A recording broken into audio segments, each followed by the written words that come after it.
Ду-ду-ду-ду-ду.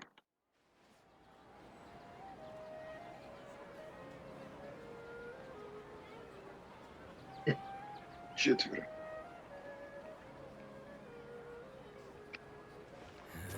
Секунду.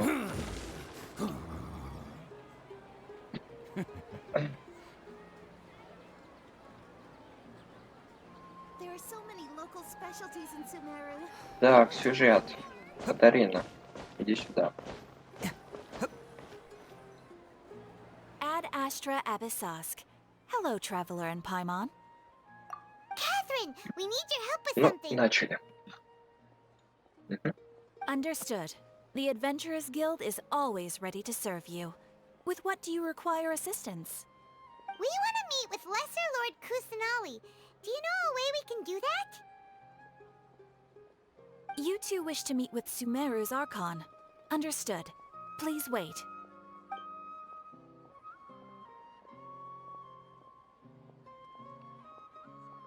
Благо воняет.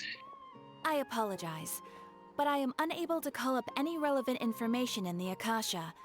I'm also unable to locate any pertinent information in my personal memory. Aww, another dead end. Well, if Catherine can't help us, then we really don't know anyone else to ask now. Please do not worry. I may know of someone who can help you two. In Sumeru, the Adventurers Guild does not serve as the vanguard of information. Rather, there are numerous active mercenary groups collectively known as the Eremites.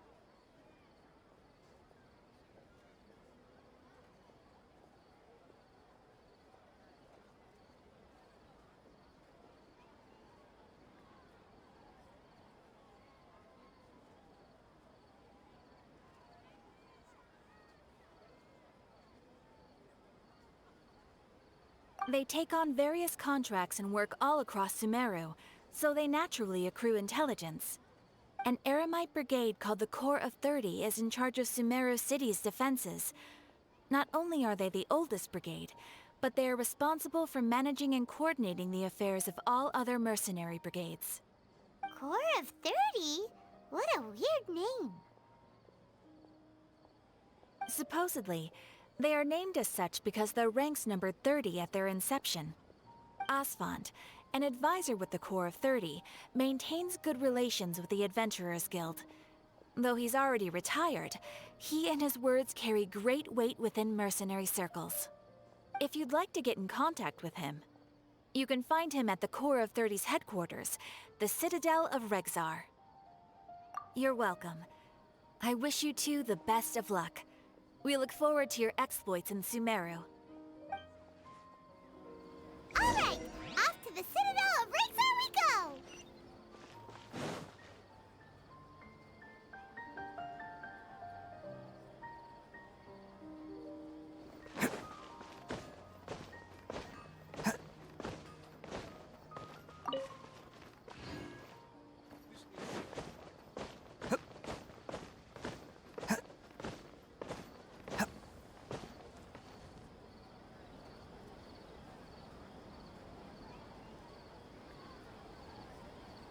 Welcome. The Adventurers Guild told me to expect you two. It's nice to meet you, Asfand. We'd like to ask you about something.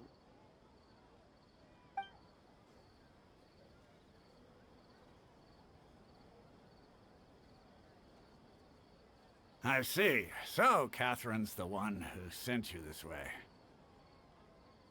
Ha! It's true that the Eremites' network is vast, but even I can't help you meet the Dendro Archon. Wait, seriously? That's it? Afraid so. The Eremites aren't terribly religious, so we don't know much about divinities. As far as the Akasha goes, we can access even less than you. We originally came from the desert. The gods there died off long ago. Since those days, we've used our own two hands to carve out a living. We don't beg gods for their aid. It isn't just us, though. If you ask me, I think most in Sumeru aren't interested in Lesser Lord Kusanali. Oh? Why's Just take the Academia, for example. They're the ones who truly rule Sumeru. Although they believe in gods, most of them only care for the late Greater Lord Rugudevada. In their eyes, she was the one who founded Sumeru and gifted us with the Akasha. Lesser Lord Kusanali just happened to inherit her legacy. Because of the Academia's influence, most citizens are more familiar with Greater Lord Rugudevada and hold her in greater esteem.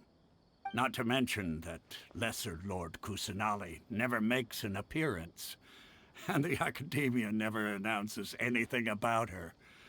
As far as the people of Sumeru are concerned, she's just a god that exists. And that's all. Really? Aw.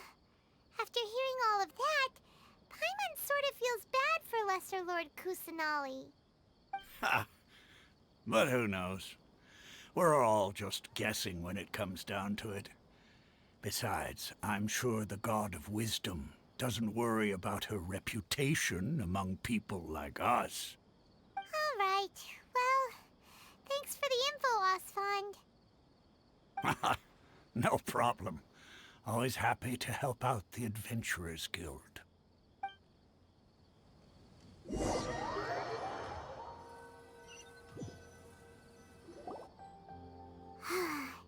Seems Osfond was right about most people's attitudes here. Not only are they not interested in the Dendro Archon, they even say stuff like, if the Akasha doesn't think I should know, then I don't need to know about it. We've been asking for information non-stop ever since we got to Sumeru, but the harder we try, the more helpless everything seems. Isn't there at least one person in this entire city who cares about Lesser Lord Kusanali?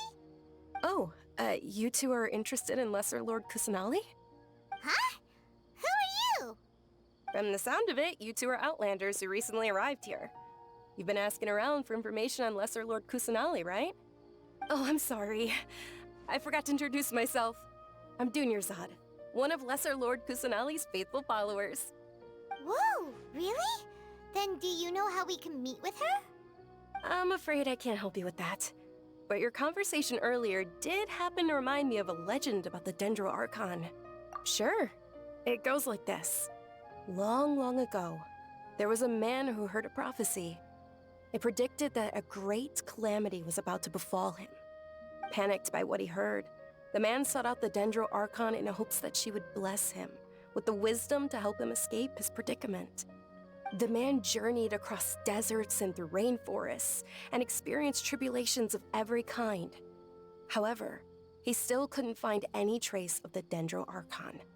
In despair, he thought, alas, the Archon has abandoned me. He then had no choice but to sorrowfully resign to his fate. Okay, and then what happened? And then, the calamity came. But to his own surprise, the man felt somehow emboldened by the trials of his journey. By relying on his own strength, he managed to overcome the adversity. At that moment, a bird perched upon his shoulder. This bird was, in fact, an avatar of the Dendro Archon. She said, "O Archon Seeker, do you now understand? She and her wisdom have long been found by you. Along your journey, we were in every flower and blade of grass, every ray of sparkling sun, and every breath of dancing wind. So long as you continue to think and ponder, we'll be wherever you go."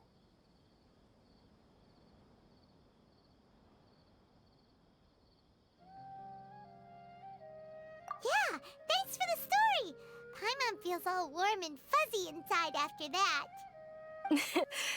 In a way. It seems like this story is also one of the Dendro Archon's avatars. Dunyarzad, since you worship Lesser Lord Kusanali, can you tell us anything else about her? Of course. So did you two know that, I'm terribly sorry, but it seems something's come up now. Let's chat another day.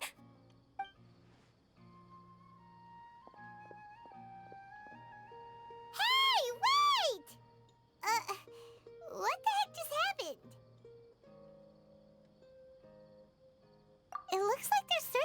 someone. Dunyarzad was acting super nervous just now. You think they're looking for her? Ugh, this stinks! We finally managed to find a lead about Lesser Lord Kusanali! We can't let them get in the way now!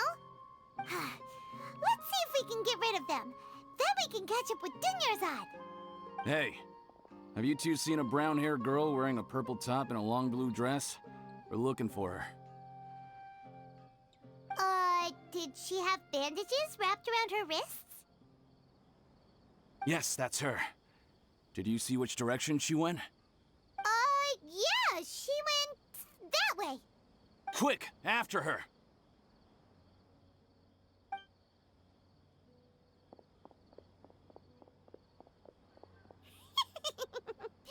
That should keep him busy for a while. Let's hurry and find Dunyarzad.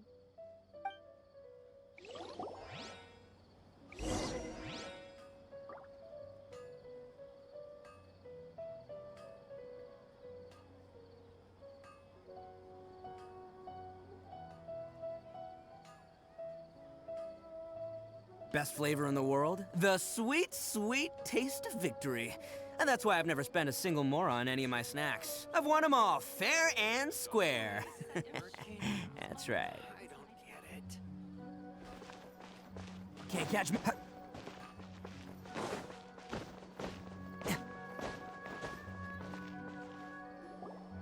There you are, Dunyarzad. We thought you might have been long gone by now. Oh, it's you two. Oh, you startled me there. You can relax now. We threw those people looking for you off the trail. Really? Thank you so much. Unfortunately, I believe there's still more of them out there looking for me.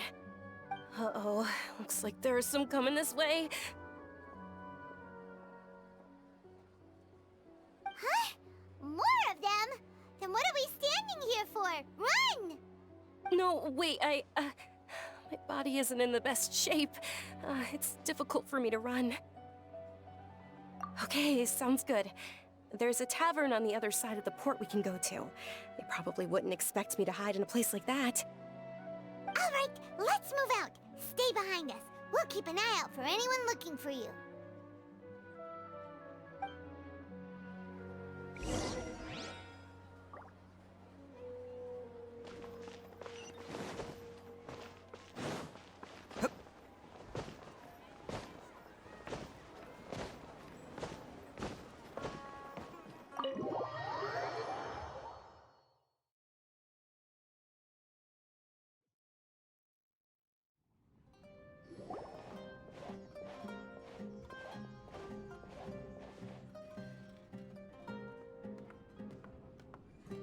We made it. Oh, they shouldn't be able to find us now. Wait, stand down, Dia.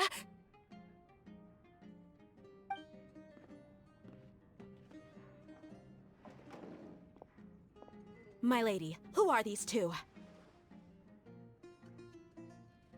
They're travelers that I met on the street just a moment ago. They happened to notice that you were all searching for me, so they helped me hide. I see. In that case, you two should scram. There's nothing here for you. Wait a sec! Who the heck are you? And why are you shooing us away? I'm Miss Dunyarzad's bodyguard, here to see that she returns home safe and sound. My lady, let's get going. You've been gone for so long that your parents are worrying themselves sick. And if I refuse to go with you? It'd be easier for the both of us if you cooperated. But if you insist on not going, then I'll have to carry you like a sack of potatoes. Hey! Dunyarzad already said she doesn't want to go back. Why are you still pushing her? Stay out of this. You don't understand the situation. Sorry, my lady. Even though I'm your bodyguard, your parents are my employers. I have to answer to them. How much? Wait, what? How much more do I have to pay you to become your employer? So you never listen to my parents ever again. Double? A triple? Give me some time and I'll get that much. My lady, this isn't about Mora. I don't know what you think of us Eremites, but let me say this. I like Mora. but I'll never go against my principles. That's why I'm here looking for you. Sure, it's an order from my employer, but my conscience was also telling me it's the right thing to do. And knowing your health, carelessly running around like this is gonna hurt ya. For the sake of those who love you, don't be stubborn. No, you're wrong. I'm aware of my limits, and I know what I'm doing. Honestly, the only people being stubborn right now are my parents. And they know perfectly well that it makes no difference if I'm at home or not. They still won't accept reality. And every time I bring this up, they just change the subject. Dia, you've been living with us a long time already. This should be old news to you. Dia, I know it hasn't been easy for Mother and Father, and I'm grateful for everything they've done for me. But there's someone else in this world I'm also grateful to. Because she saved me. The love I have for her is the same I have for my parents. This is my life and my last chance. So I want to do something meaningful.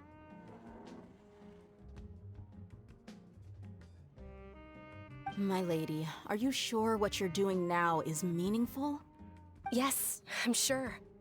At least, it is to me. Fine, I won't ask you to return home anymore. But let me make something very clear. I'm only doing this because I respect your determination, not because I agree with you. Thank you, Dia. Sorry for being so rude just now. My nerves were acting up. And I even brought up your payment in such an offensive way. Don't worry about it, my lady. I did say that I like Mora. Besides, that's our next topic of conversation. Today's little excursion caused such a ruckus that every single bodyguard at the estate was deployed. It wouldn't be easy to hide things from your old man. Since this definitely won't be your last escapade, here's a little tip. You should at least make it look like your room and things are still in order when you leave. Also, you'll need someone to cover you for when you're out and about. So, I'll let you hire me, my lady. This way, everyone wins. As for the pay, let's say half of what your father pays me. We can settle the bill when we return to the estate.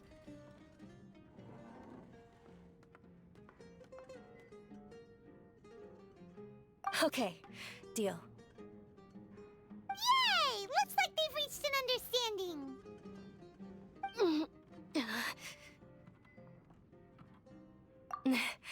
I'm fine, really. I just feel a little tired now that things have calmed down. My lady, stop trying to look tough. We're already in a tavern, so let's rest up and grab some grub. I'm sorry for worrying you two. If you don't mind, I'd like for you to join us. Sure! After you rest up, we want to hear more about Lesser Lord Kusanali.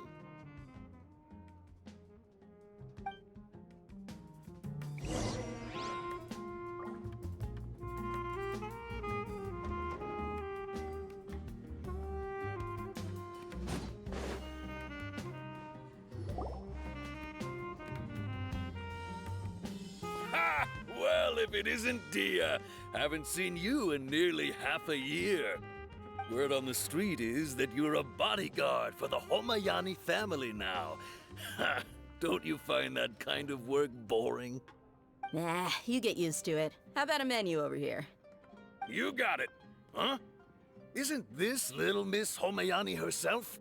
We don't get to serve personages like you very often. We'll be sure to prepare our very best. Thank you, sir, but there's no need. I don't have a lot of Mora on me, and I really ought to save as much as I can. But please bring these two the best food you have. They're my new friends, so I want to be a good host for them.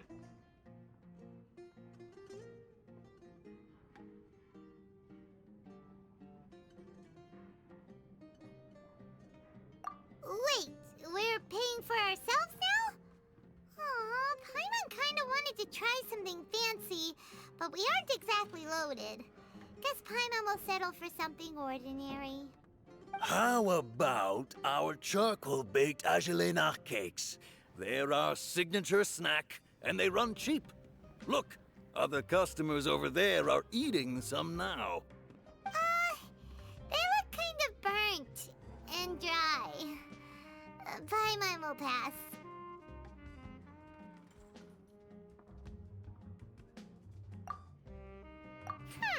What do you have against my slime dishes? Dunyarzad, we asked a lot of people when we first arrived, and almost nobody was interested in Lesser Lord Kusanali. So, what made you want to follow her? Well, remember when you asked me if I knew how to meet the Dendro Archon? Even though I don't know how, I think I've actually seen her before. Huh? Really?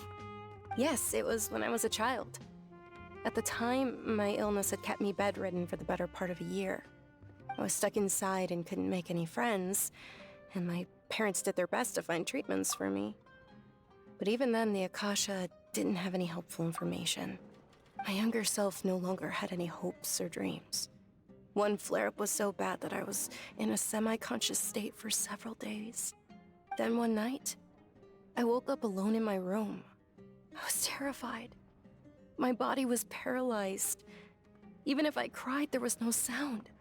At that moment, an ethereal voice spoke in my mind. Dunyarzad, don't be scared. You don't have to cry. Dunyarzad, don't be scared. You don't have to cry. Who are you? How do you know my name? How do I explain this?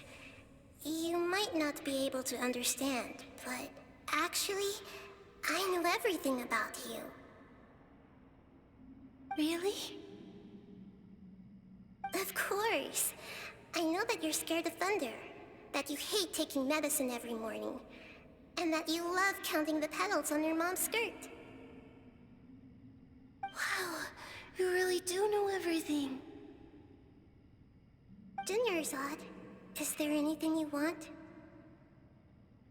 Want? Not really. I can't go anywhere or do anything. Huh? But aren't you a child? All children have wishes. Tell me what you want, and maybe I can make it happen. But can you make my illness go away? Oh. I'm sorry. But I'm not powerful enough to do that right now. Then, can you be my friend? After that, the voice said, "Okay, I'll be your friend." Although my body was suffering during those days, that voice encouraged me and told me many wondrous things. Beyond my window was the flourishing Sumeru city. Beyond the city was a lush rainforest. And beyond that was the wall of Samiel, deserts, and all of Tevat. Once I finally made it through that bout of illness, I couldn't hear that voice anymore. I told my mother about it, but she said that I must have been dreaming. But I know that that voice wasn't a figment of my imagination. Before that, I had never heard of Tevat.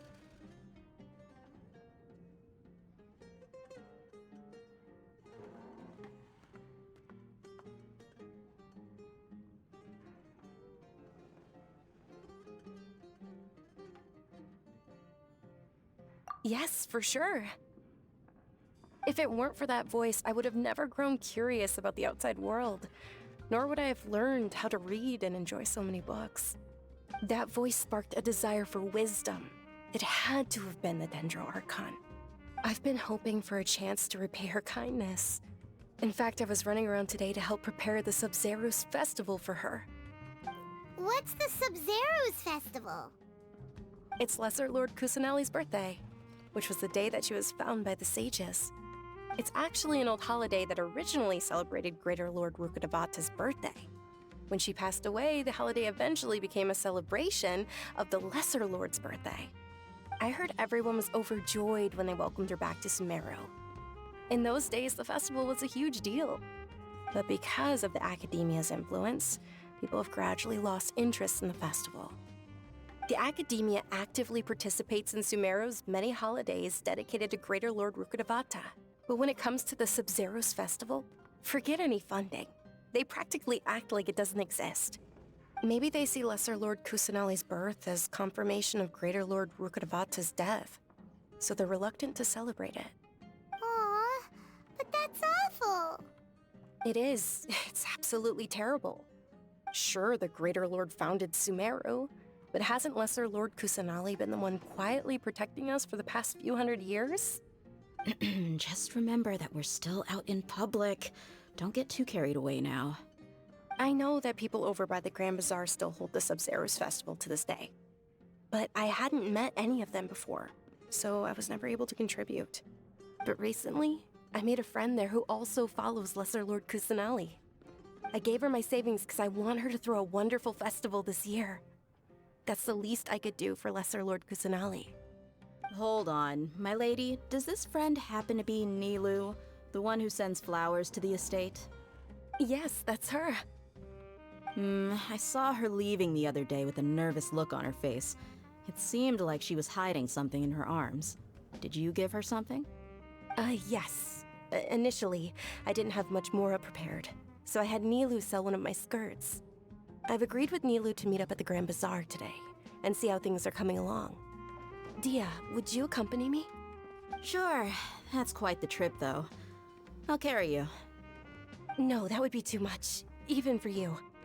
You might as well just accept the lift. If I let you walk, who knows how long it'll take us. And if anything happens to you, then I'd really never hear the end of it from your father. But of course. Nilu will be thrilled to hear there are more people interested in Lesser Lord Kusanali.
Sorry I'm late, Nilu. Oh, Dunyarzad. It was taking you so long that I assumed you got trapped at home, but you made it in the end. Uh-oh. But if Dia's here, that means you got caught, right? You could say that, but everything worked out. She's on our side now. Not completely. Oh, and who are these two? Oh, meet the Traveler and Paimon, my two newest friends. They're visitors who just arrived at Sumeru City and are looking for information on Lesser Lord Kusanali. So you're followers from another land? That's wonderful. You two absolutely mustn't miss the Sub-Zero's festival. By the way, Dunyarzad, we've already started decorating the Grand Bazaar. It looks spectacular, thanks to your generous contribution.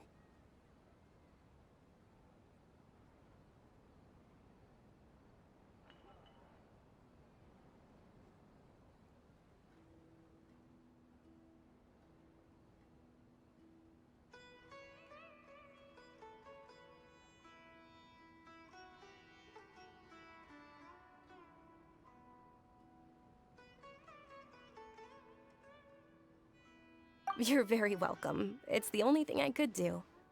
Do you still have enough Mora? Probably? But don't sweat it. We've already finished renovating the stage. Come on, I'll show you.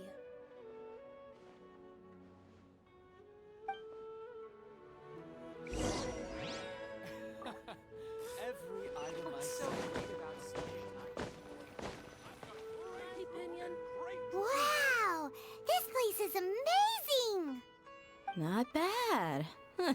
Last time I was here, the stairs were full of holes. The stairs were nothing. A little while ago, we discovered that the tree above the stage had a huge chunk of bark ready to fall off. Mr. Zubair was worried sick. We reported it to the academia many times, but they never sent anyone to deal with it. We didn't want anything bad happening, so we were going to cancel all the stage performances. Oh, probably because it was the theater asking. The academia looks down on performers like us. They probably think it would be best if the theater closed down completely. We can't let that happen, though. Not only would everyone involved in the theater go hungry, but then we wouldn't be able to hold the Sub-Zero's festival anymore. Thank the Dendro Archon for Dunyarzad. With the Mora she gave us, we hired someone to patch up the tree, and we also gave the stage a much-needed makeover. The stage is going to be even prettier when it's festival time. I can't wait for you to see it. And I can't wait to see you on the stage. You've been practicing so long already. It's almost time for your dream to become reality. It's our dream. I'll do my best for the two of us. Nilu, what are you gonna be doing at the festival? She'll be dancing the dance of Sub-Zeros, the most important performance at the Sub-Zeros festival. Dunyarzad, have you told him the origin of this holiday? I only told them about the Greater Lord and Lesser Lord so far. Okay, then I'll tell you two about how this holiday came to be. According to legend, the Sub-Zeros festival was originally the Goddess of Flowers' birthday celebration for the Greater Lord. A long, long time ago, on one of Greater Lord Rukkhadevata's birthdays, her friends threw her a celebratory banquet. Some of the gods got drunk. One started playing music, and the Greater Lord started singing, so the Goddess of Flowers began to dance. As she danced upon the grass, countless beautiful Parisaras began to bloom wherever she stepped.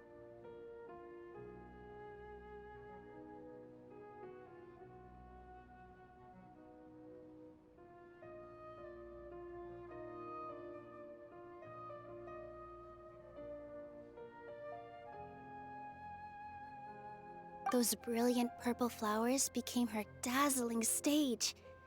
All the gods clamored, "Oh, if only time could stop at this very moment."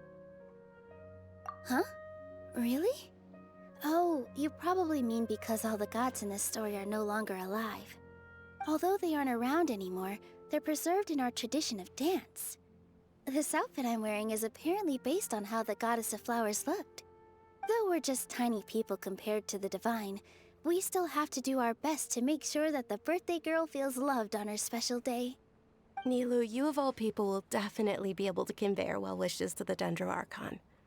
I also noticed that you went the extra mile and scattered Padisaras around the stage. They symbolize the Goddess of Flowers, after all. It's just a shame that all the real Padisaras went extinct after her death. Yeah. The Greater Lord brought forth Padisaras in memory of the Goddess of Flowers, but she ultimately could never truly replicate that beautiful purple. Thinking about the Goddess of Flowers dance makes me wish I could have seen it. If my stage were anything like that, I'd be thrilled if I had just 2 real Padisaras on the stage. So, Traveler and Paimon, what do you think? Interested in the Sub-Zero's festival? Will you two be coming?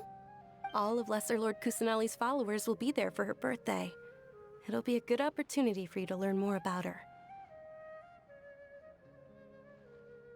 Ooh, Paimon thinks that's a great idea!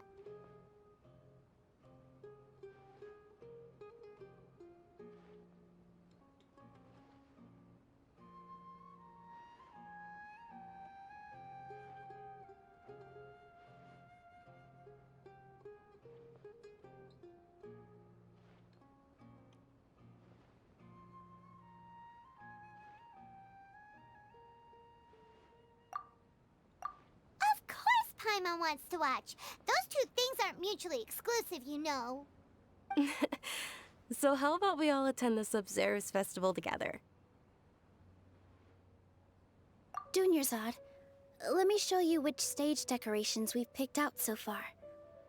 Traveler and Paimon, if that doesn't sound interesting to you, then feel free to explore the area. Everyone at the Grand Bazaar loves Lesser Lord Kusanali, and we're all looking forward to the Sabzeruz festival. In that case, we'll take a look around.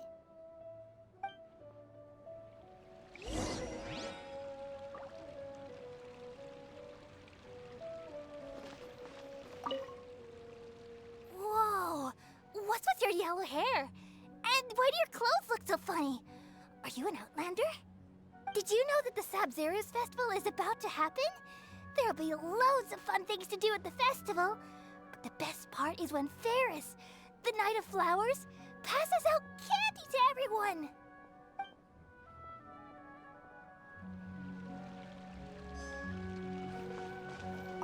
Huh. Revamping the stage for the festival couldn't have been easy, that's for sure. I bet this year's festival will be one to remember. I don't know much about the Grand Bazaar, but I do know that the residents here have a penchant for song and dance. Two things that the academia doesn't particularly approve of. Oh, and the perfume sold around here is a lot better than what you'll find elsewhere. The fragrances are longer lasting and they're gentler on your skin and... I mean, that's what I've heard at least.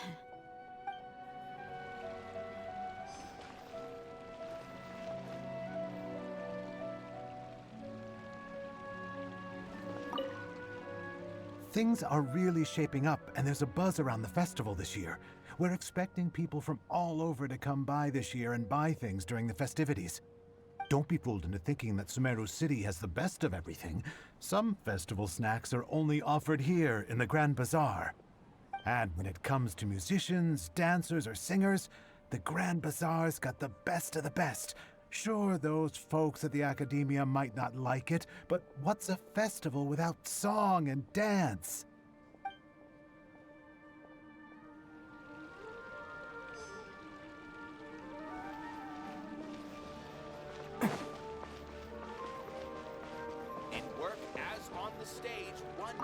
Nilu, your outfit looks amazing. There's also something different about you from when we first met up. I thought I'd add a little extra pizzazz to my dress for the festival. See? Wow, did you sew all that yourself? Uh-huh. Sewing is a fundamental skill for everyone in the theater company because we make all our own costumes. Did you know that Mr. Zubair not only can make costumes, but props too? I've noticed that you can't keep your eyes off this crown. Would you like to try it on?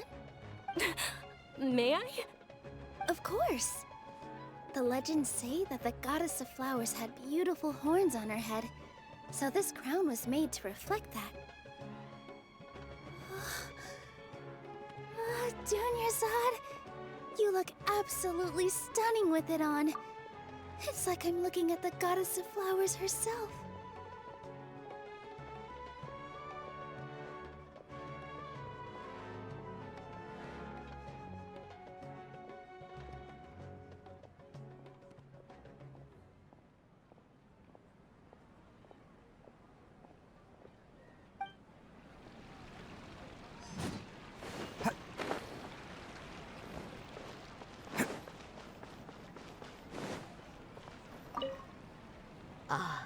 Dancing at the Sabzeruz festival.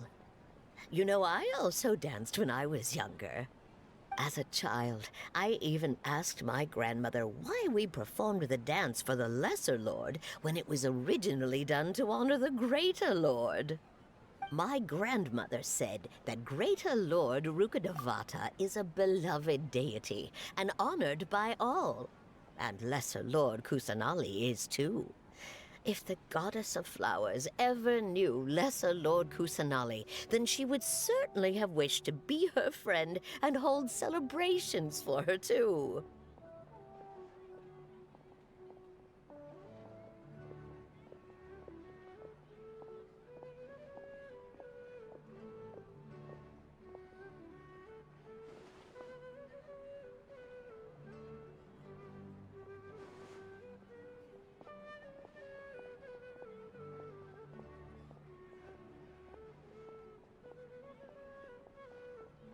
The Sub-Zero's festival has been losing its appeal over the years. That is, until a wealthy benefactor stepped in this year and brought the festival back to life. I heard she forked out a lot of mora to make it all happen.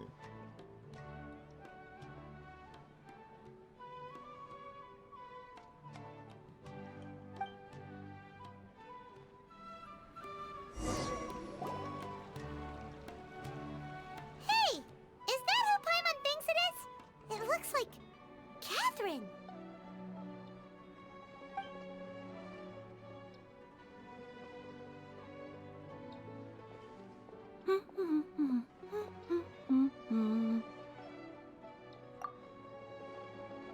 Huh. Come to think of it, Paimon's only ever seen her behind the counter at the Adventurers Guild. This is the first time we've ever seen her taking a break. Hey, Catherine! Huh? Oh, hey! It's the Traveler and Paimon! What's shaken? Whoa, break time Catherine sure sounds a lot less formal than usual. Paimon was still waiting for her to say Ad Astra Abyssosque. Sure. Standing behind the counter at the Adventurers Guild doesn't require any complicated functions.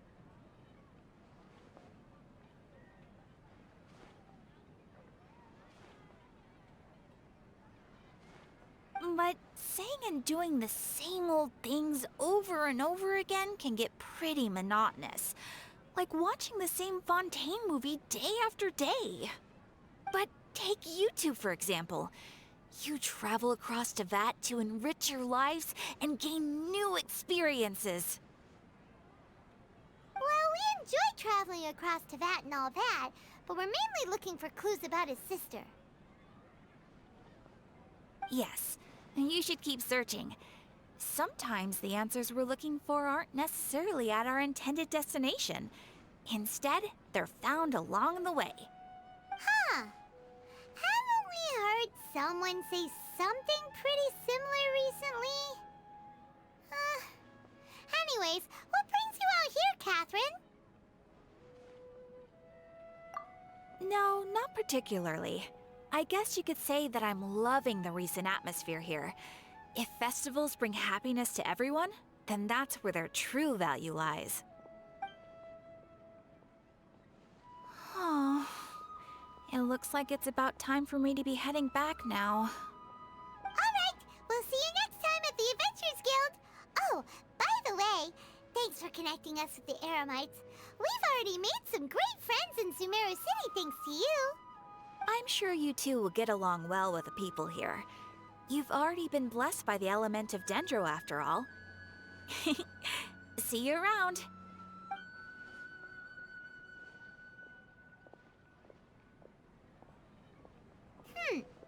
There's something really different about Catherine today. Hey, Traveler. Paimon. Oh, hey, Dia. What's going on? I've got something to tell ya. My lady knows you're looking for ways to meet Lesser Lord Kusanali, and she's been trying to come up with a way to help you. Well, I have an idea that might help. Are you serious? We'd love that! It might not necessarily pan out, so don't get your hopes up too much. I'll need to take you two somewhere and ask someone some questions.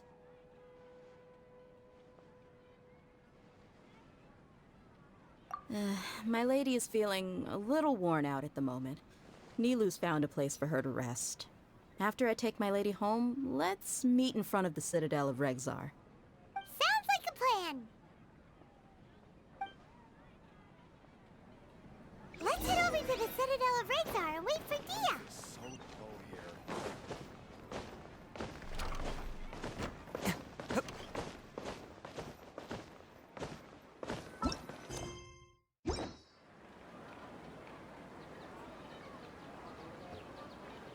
Sorry, I'm late. It took some convincing for the Master and Mistress to believe that Miss Dunyarzad was only sitting in the port for a while because she was in a bad mood. Anyway, I guess I should be thanking you. I haven't seen Miss Dunyarzad that happy in a long time. If it wasn't for you two, she probably would have been caught and dragged back much earlier. You sure sound a whole lot nicer than when we first met, Dia. forgot you had such a soft spot for Dunyarzad. It's called being a professional. I'm a bodyguard, and I work for whoever's paying. Look, Dia's blushing.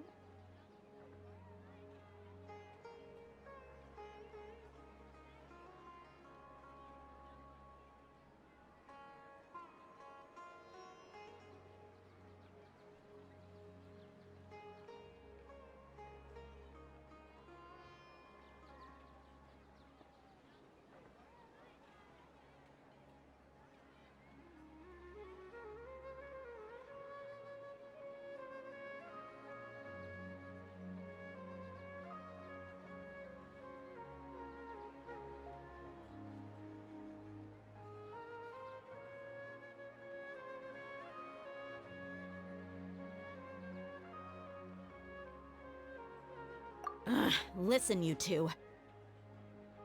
I don't expect to be working for Miss Dunyarzad very long, but I hope to finish things on a positive note if possible. Let's cut the chit-chat and head into the Citadel. We'll see if the person I know has a way for you two to meet with the Lesser Lord.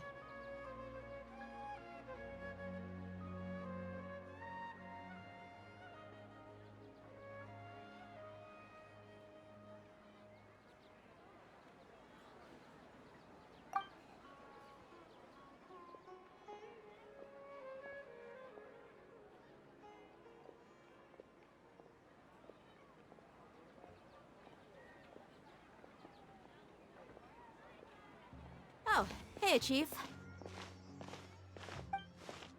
Ha, Dia! What are you doing here?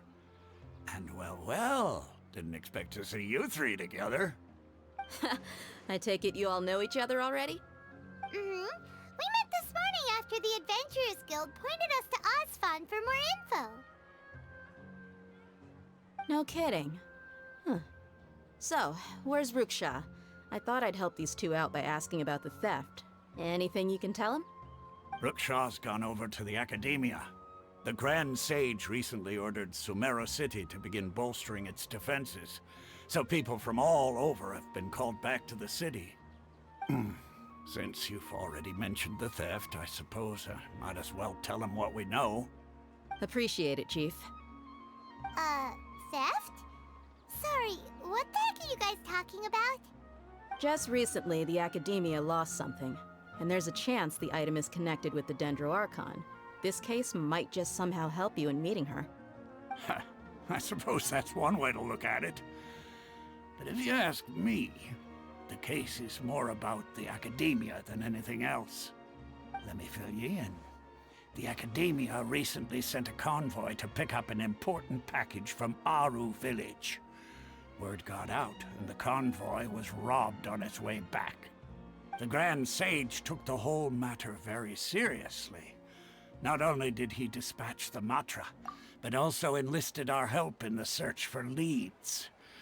All we know so far is that what— You two have heard of Port Ormos, haven't you? It's the largest commercial port in all of Sumeru.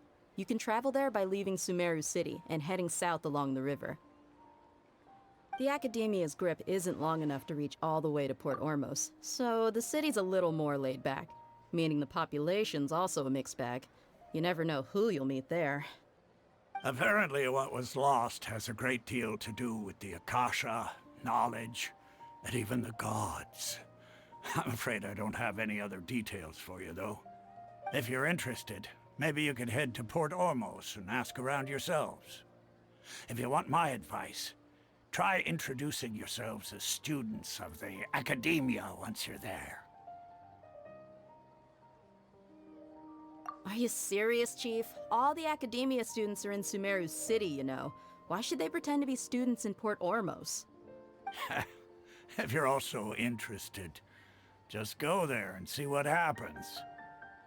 Count me out. I've got plenty of work to do here for the Homayani family. And take it from me, if you two really do decide to visit Port Ormos, you'd best watch your backs. Let's just say that the Eremites there aren't nearly as friendly as those here in Sumeru City. There are even some extremists who go around shouting slogans like, "Retake Sumeru for King Deshret." Word is that more and more are joining their movement. They're becoming a real headache for Chief and the others. You bet they are. King Deshret's been dead for thousands of years. Now they start spreading rumors of his return. Ridiculous. Not everyone's like you, Chief. Even the desert natives who abandoned their homes in the wilderness still wish to have a god of their own. Well, Traveler, that's about all the information we have for you. Thanks, Dia! And you too, Osfond! Since we've gathered all we could for the moment in Sumeru City, let's head to Port Ormos and see what we can find next. Miss Dunyarzad is looking forward to seeing you both at the Sub-Zerus Festival, so be sure to get yourselves back here in time for that. Good. Then we'll see you both at the Sub-Zerus Festival.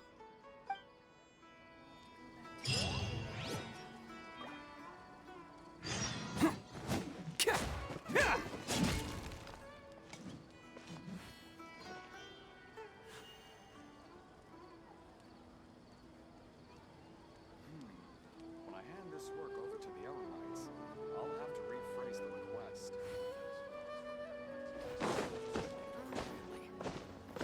Such a stupid.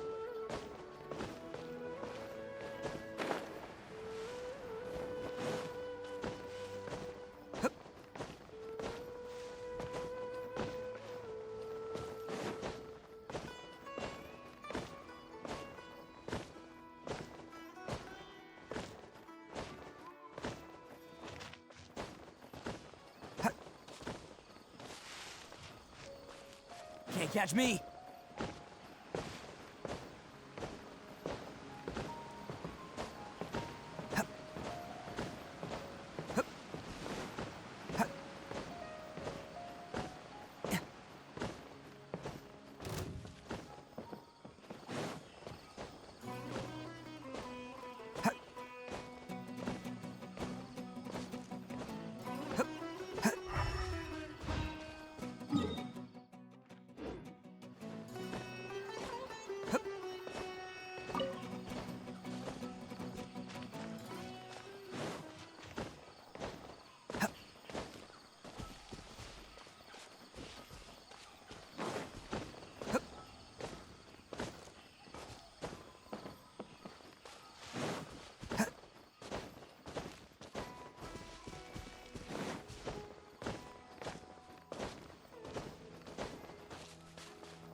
Steady us.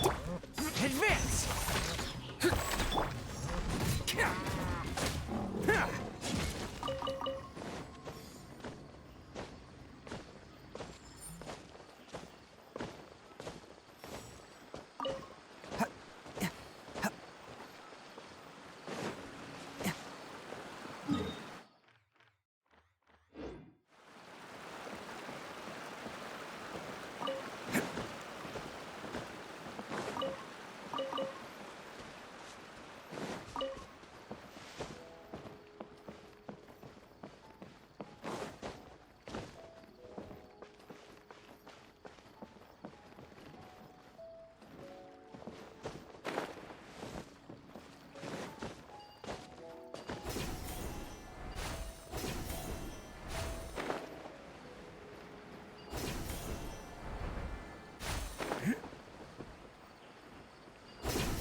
Leave it all to me. Charge! Bam!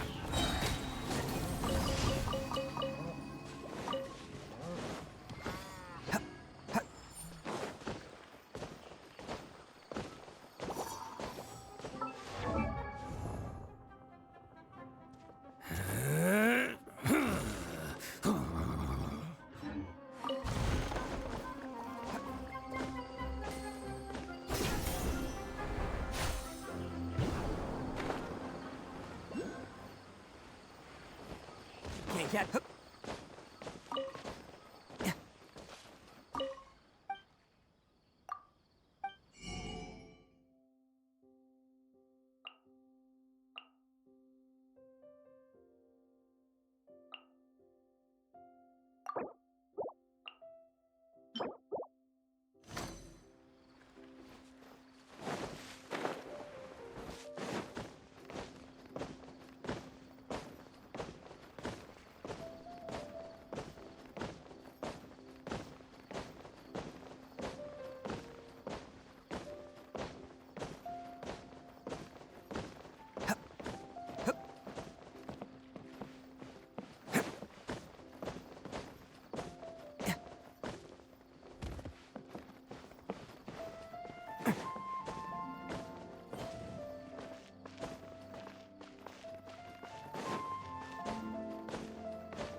Come and have a good look yourself. Traditional spices of the highest quality, made with pride and experience. You've got a deal. I can't thank you enough for always looking after my business. Believe me, I'm not making this up. Several Eremite mercenary groups are nearly in open conflict, but does the core of 30 care? And that's not all. Did you know that... Wow! Talk about hurly-burly! This place is busy! Oh, guess that's only to be expected for the largest port in Sumeru. Maybe it's because of what Dia told us earlier, but Paimon can't seem to shake the feeling that there's also danger lurking in these crowds. Ooh. Let's get our bearings so we can start looking for leads. We know that whatever the Academia lost is related to the gods. But other than that, we don't have much else to go on. Osfun told us to try posing as Academia students while asking around. Paimon checked the Akasha on the way here, and the Academia doesn't seem to have any research facilities in Port Ormos. Paimon doesn't get it. Won't we look even more suspicious going around saying we're Academia students and asking about the stolen item? Well, given all the people that come through here every day, if there's any information to be found, Paimon bets we could find it in the market. Let's ask around and see what we come up with.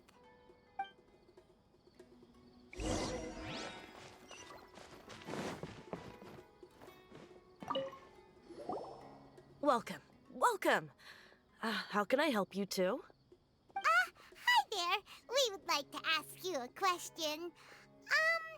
Do students from the Academia ever come to Port Ormos? Of course.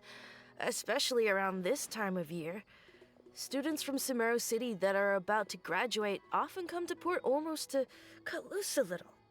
Many people often talk about how hard it is to get accepted into the Academia, let alone graduate. But those who finish their studies and go on to become full-time researchers at the Academia have it even harder.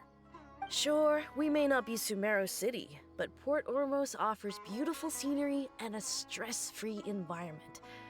Some even say it's good luck to come to Port Ormos, so students and researchers come flocking here when things get to be too much at the academia. Ah, you see over there? Those are students from the academia.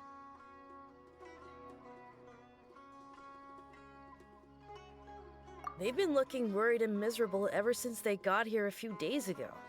If you ask me, the life of a merchant is better. So long as the Akasha teaches us what we need, then life is good. Those students seem to be discussing something. Let's see if we can listen in.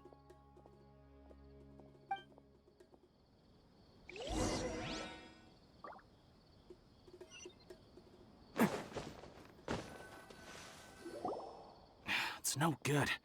I've tried asking around, but I haven't been able to learn anything useful. Not to mention that a bunch of scary-looking Eremite mercenaries have been posted along the streets now.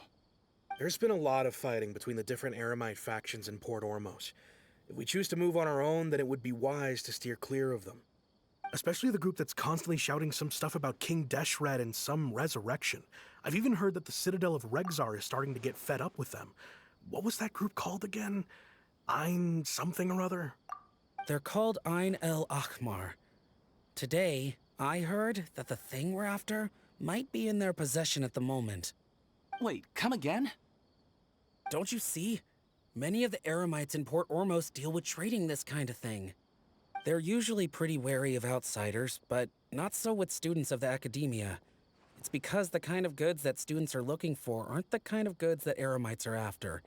As long as they know you're a student, then deals can be made. I've heard that Ein El Hakmar likes to set up shop at the Jafar Tavern. Supposedly, if you're willing to part with 500,000 Mora, they'll give you info on anything. Wait, did you say 500,000? If information alone costs that much, then how could we ever afford to buy what we're looking for? I guess we might as well give up on trying to graduate this way. I wouldn't worry too much. Our field of research is very niche. Who else could possibly be after that kind of shady knowledge? I bet it's practically worthless to anyone aside from us. Oh, I guess that makes sense. Then the only thing left for us now is to find a way in. Why don't we all just pool our money together and pay for the information? Whoa! Did you hear that? A niche field of research and shady knowledge? It all sounds pretty suspicious to Paimon. Is knowledge something people just buy and sell like that?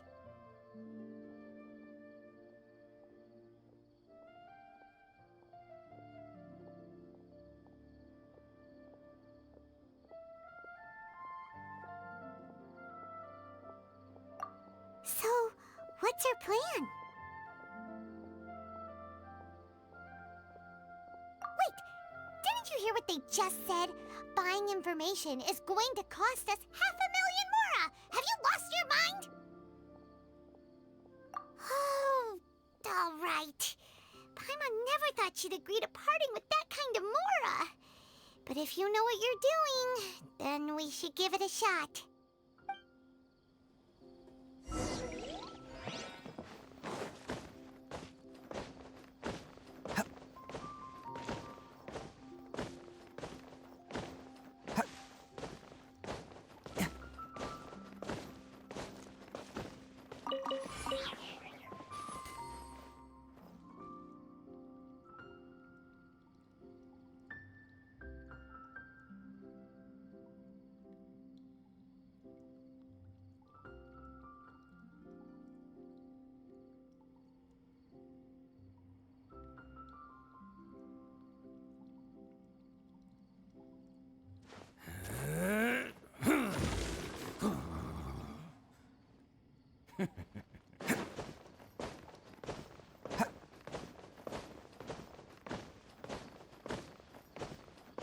This is the place we heard those students talking about. Let's find a seat somewhere and see if we can spot the group they meant. Oh, you've arrived. Please, take a seat. So, they think that they can go toe-to-toe with the boss? Huh! Once we reclaim the power of King Deshret, they'll be the first that the boss punishes. They're nothing to be afraid of. Our main rival now is the Caracal Battalion. They've also amassed a significant amount of Mora this time, so we mustn't underestimate them. How can the Caracal Battalion compete with the boss when they're nothing but a bunch of money-grubbing opportunists out for a quick Mora? Yeah, with Boss's fervent devotion, he'll be able to use this power to bring our god back this time. Huh. All these guys talk about is King Deshret, so they're probably the ones we're looking for. Greater Lord Ruka Devata. That traitor and her followers must not be spared. The day will come when King Deshret exacts vengeance on Sumeru, and all of them shall be punished.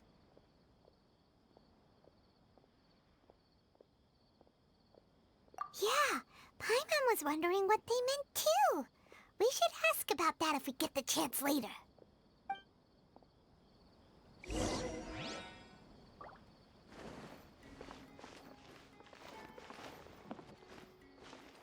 What you see is what we've got. Feel free to look around. Huh? Who are you? What do you want? A student? What's a student from Sumeru City doing in Port Ormos? Ah, well, if it's info you want, you've come to the right place. The question is, can you afford it? Huh? Oh! Sorry! He must have grabbed the wrong amount! Hey, what do you think you're doing?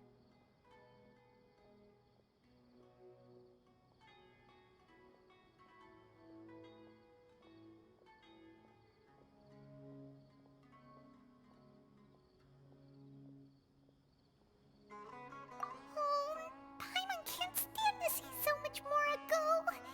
But there's no other choice right now. Here, this is the merchant's address. Whatever you're looking for, you'll find it there. Hmm? Well, what are you waiting for?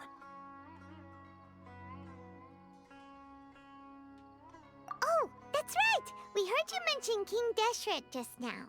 We're actually interested to know more because we're, archaeology students! Fine. Since you've already handed over the Mora, I guess I can throw in a little extra info. As you can see, members of Ain al-Ahmar are devout believers of King Deshret.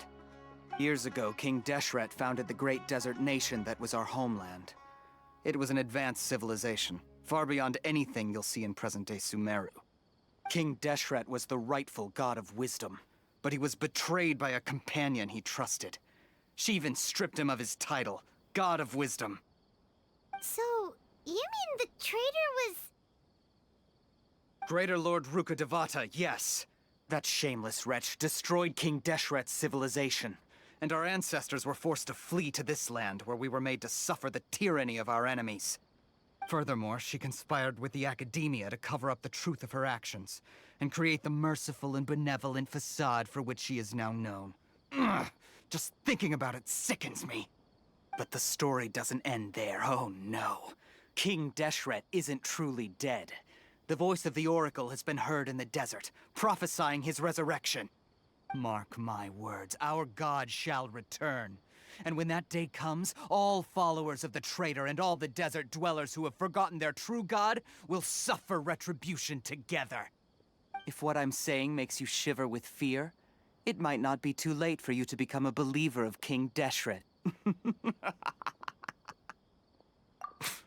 I don't have anything to say to you Academia people about that. I think this conversation has reached its end. Not just yet. This man is a fraud. Huh? You again? Deranged Academia lunatic. Yes, it's me again. I already warned you that if you weren't willing to sit and discuss things with me, I'd take measures to make things uncomfortable for you. Listen to me. That address he gave you is fake. Or at least, you won't find a merchant waiting for you there. This group has been boasting all around that they can provide information on a certain item as a means of luring people into their territory. Once you show up, they keep up the act until they have hard evidence that you want to purchase said item. Then they use that to squeeze you for all the Mora you're worth. Hey! Shut it, Alhaitham! What are you playing at, trying to ruin our business like this, hmm? I told you the other day. I wish to discuss my terms with your boss. Ha! The boss made it perfectly clear that he won't negotiate with you. Yes, and in no uncertain terms. But that was then. It does not preclude him from changing his mind in the future. I'm warning you, don't push us, or this could get ugly. We don't usually get rough with people from the academia because it just complicates things. For a lunatic like you, though, we might just have to make an exception. If you're suggesting that we escalate this from a verbal exchange to a physical one, I accept. After all, even the Archons used war to negotiate the ownership of Tevat. If, on the other hand, we can't agree on any means of negotiation at all, then I'm afraid my next course of action will sting a little more than the mere falling through of a few business deals. I will jeopardize the Eremite's reputation, which I know you value above all else. I am quite confident that if I began to take such action, your boss would willingly approach me himself. However, I fear that by then, some things will have happened that cannot be undone. Also, a word of advice. I suggest you tell your boss exactly what happened here today. Otherwise, he might blame you for not telling him in the future. What did you say? Consider this. Have I ever failed to follow through on my word in the past? This guy is really out of his mind. Okay then. If you really have a death wish, let's meet a week from today. The pier in front of the Pharos Lighthouse, 4 o'clock in the afternoon, sharp. Don't expect us to hold back. Not so fast. First, you return the 500,000 mora to them.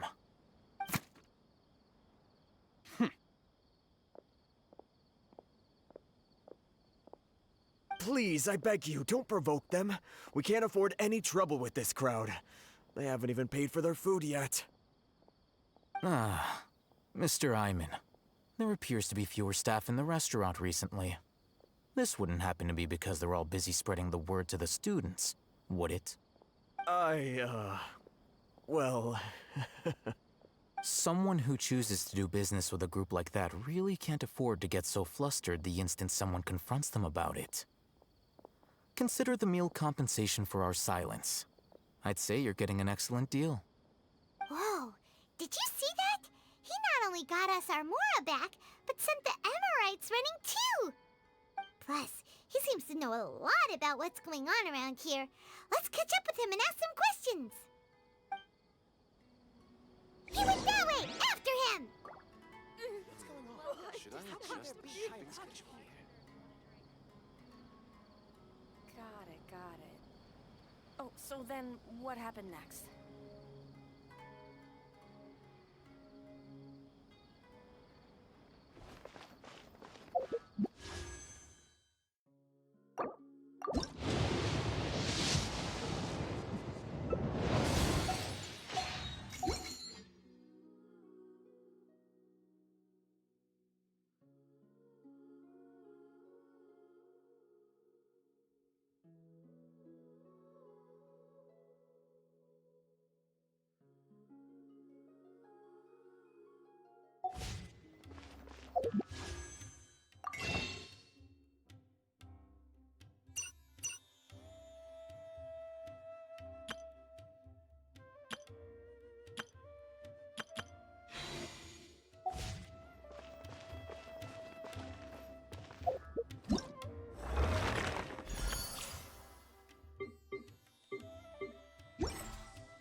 What do you want?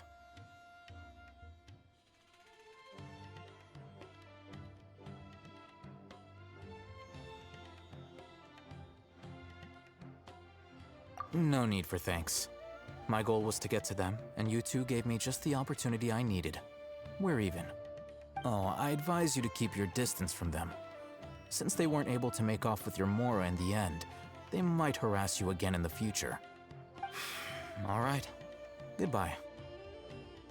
Hold your horses! We still have something to ask you about! Since you tore through their scam right in front of them, you must know the real story about certain something, no? Who exactly are you two? And why are you inquiring about that? A student. Right. Look, you should know that those thugs conducting business with you had nothing to do with your lie. Huh? Oh, yeah! He's really strong! Weren't you saying something about a physical exchange? We can help with that. He doesn't even have a vision. Forget it. Maybe not, but he can still use elemental energy. Otherwise, there's no way we'd go asking for info from from guys like that. Those high-headed thugs are definitely gonna bring a lot of backup for your next meeting. Even if you don't go alone, you won't regret taking us with you.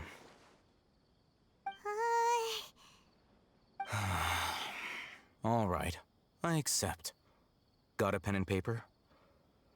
If you're searching for someone who sells that kind of merchandise, I'll give you one of their addresses, and you can try your luck. We'll reconvene at the appointed time by the pier. It doesn't matter if you show up or not. So, since you were happy to give us this merchant's information, does that mean you can tell us exactly what we're after? You were willing to part with 500,000 mora for something and you didn't even know what it was? Okay. Well, if you truly are as skilled as you claim, then you can beat the answer out of them when they become hostile. Look, if you've been making inquiries, then you have to know something by now. Tell me what you know so far, so I don't waste time repeating information.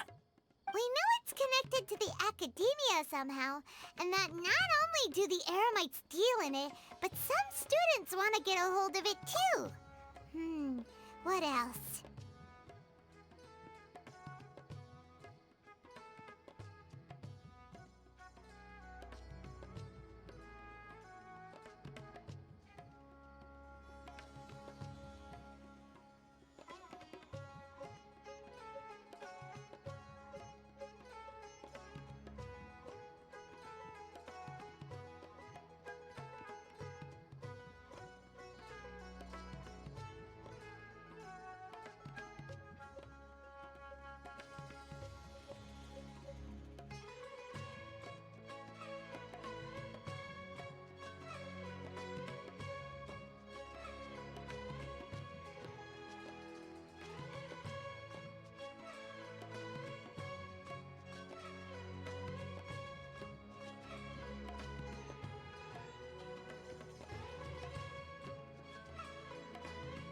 You know almost everything there is to know, but you're unable to compile this information because you've never seen the object before.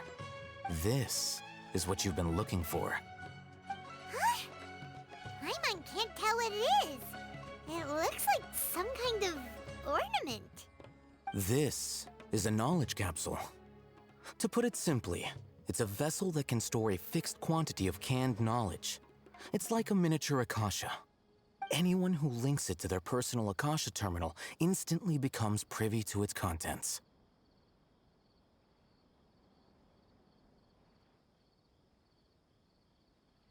Correct. Anyone. Unlike the Akasha, which heavily regulates who can access what information, knowledge capsules confer their contents without any requisites. That's amazing! It's essentially a convenient and harmless vestibule for knowledge. Unfortunately, it's illegal in Sumeru to privately possess or trade them. They were created as a means for scholars to transfer knowledge gained from Irminsul into the Akasha, and are intended to be destroyed immediately after use. But despite strict regulations, some of these knowledge capsules will always escape destruction. After all, there will always be those in this world who are dissatisfied with life as designed for them by the Akasha and wish to change their fate. Over the past century, a wide variety of canned knowledge has been leaked from the academia. Now, in Port Ormos, the valuable ones are a means to mora for the Eremites. Meanwhile, those which the Eremites deem to be useless to them occasionally prove useful to the common citizens and hapless academia students. Well, I think that about sums it up.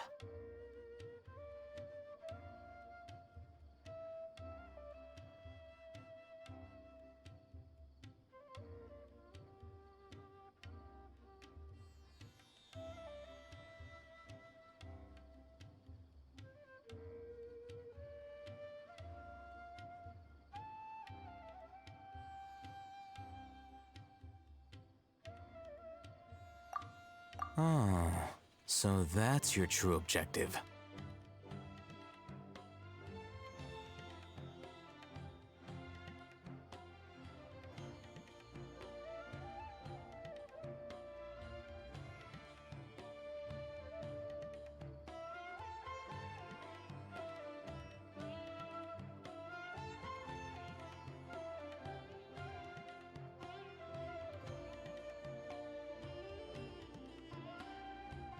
With our current arrangement, I don't believe I can offer an answer. You're still resolved. Fine. Let's talk somewhere with fewer people.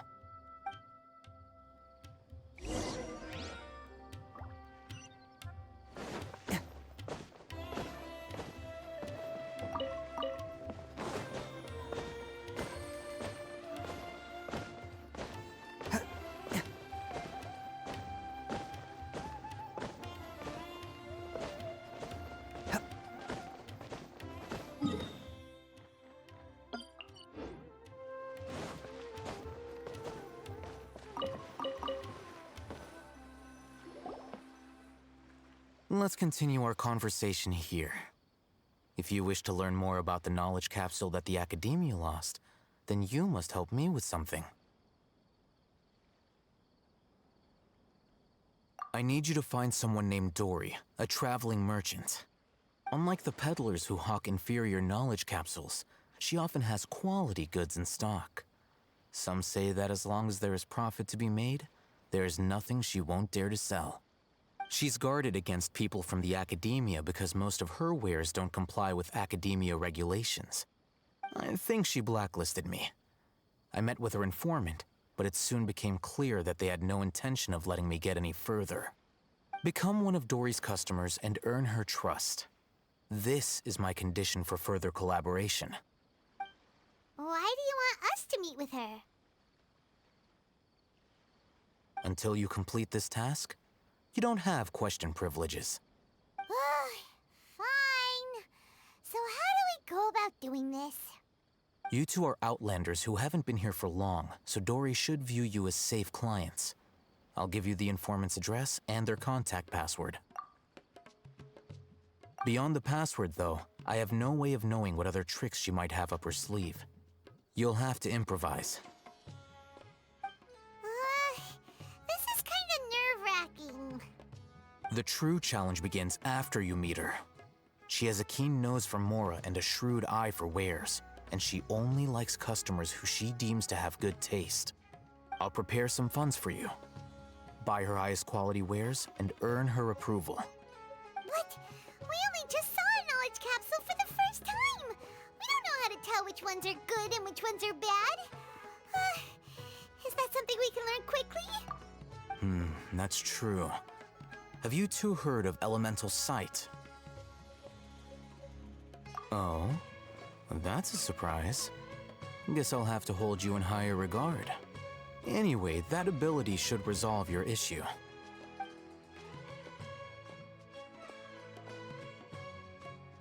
Here are 2 knowledge capsules. Tell me, can you detect any difference in their quality?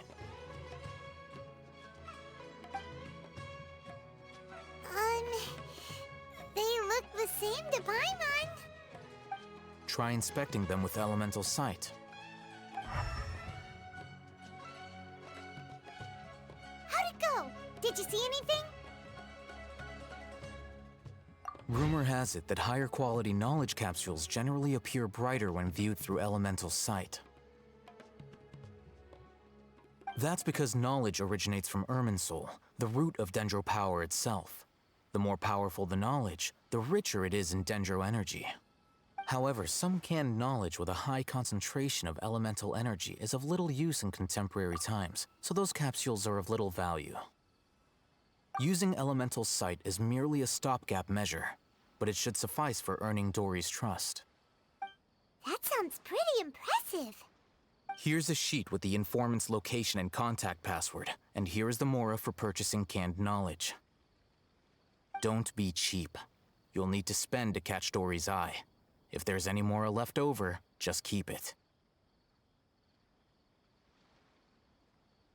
Oh, and be sure to exercise some caution. There have been Matra present in Port Ormos lately. Your efforts will be for naught if they catch you. Matra?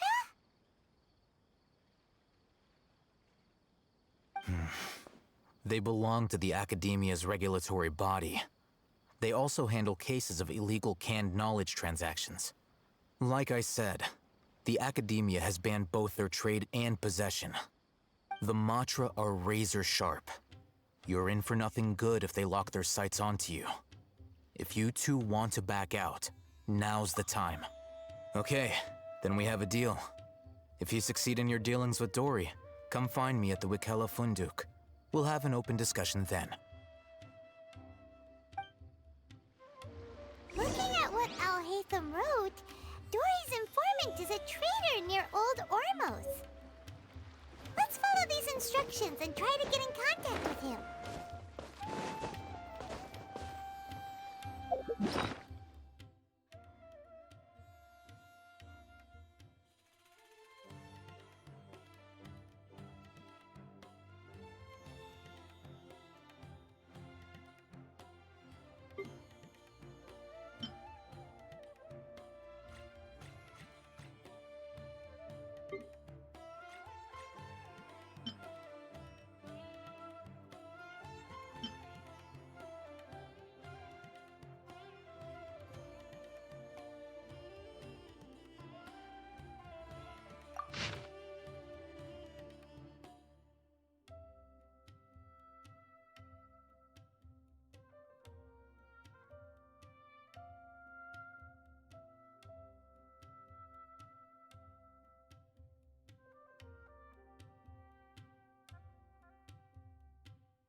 Hello.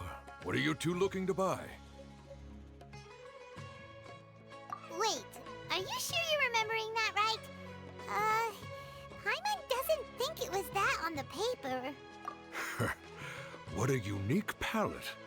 We have unripe horror fruits, but we usually keep them in the back. I'll have someone escort you. Following the paper got us past the first round. Ronak, these two want to buy unripe horror fruits. Show them to the warehouse. Got it. You two, please follow me. You two have a fascinating fashion sense. We haven't seen a customer wearing a Sumeru rose for quite some time.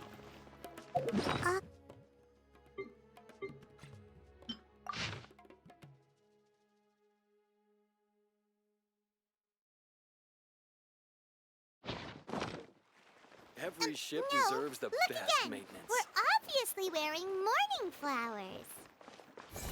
Ah, my mistake. I do apologize. Whew.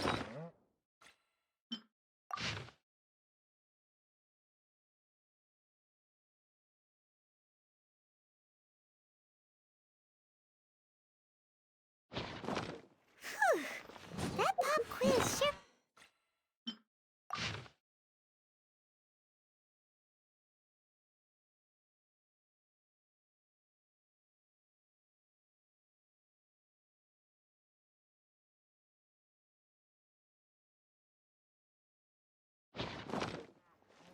Ah, the warehouse is up ahead. Please follow me.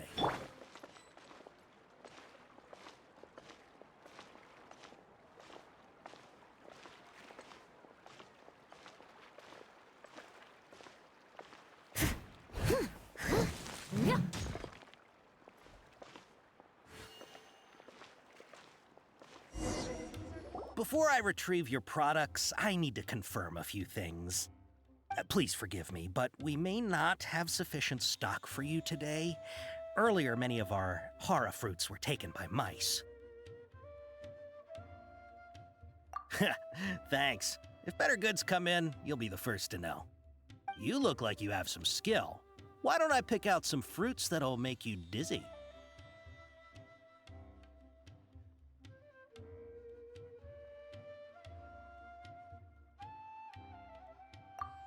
Yep, that's the right answer. But eating hara fruit that... Would you like your hara fruits to be packaged in the Sumeru City or Port Ormos style? Wow, you two sure are generous customers. We'll be sure to package your products beautifully. Okay, everything has been confirmed. Miss Dory is waiting for you up at... Shoot, it's the Matra! Run! What? The matcha? Where? I'll hate them said we're done for if they catch us. We gotta get out of here.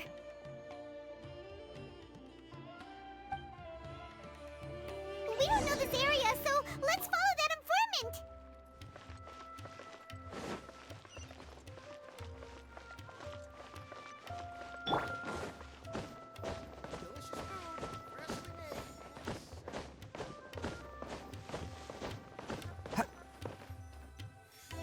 Stand clear.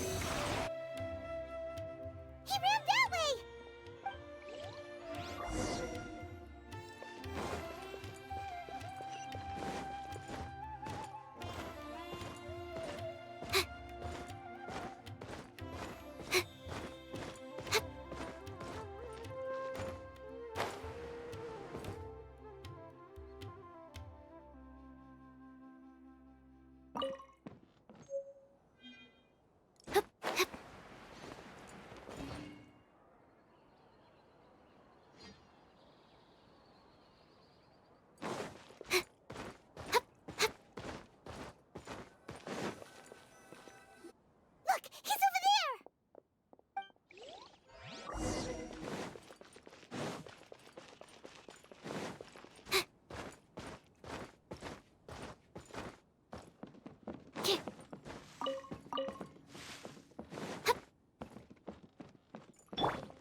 you're hiding from the Rishbaland tiger, come this way!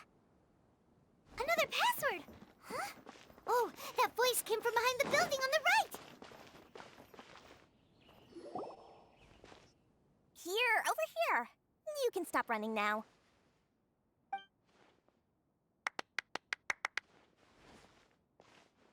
So you were the one who was calling out to us just now.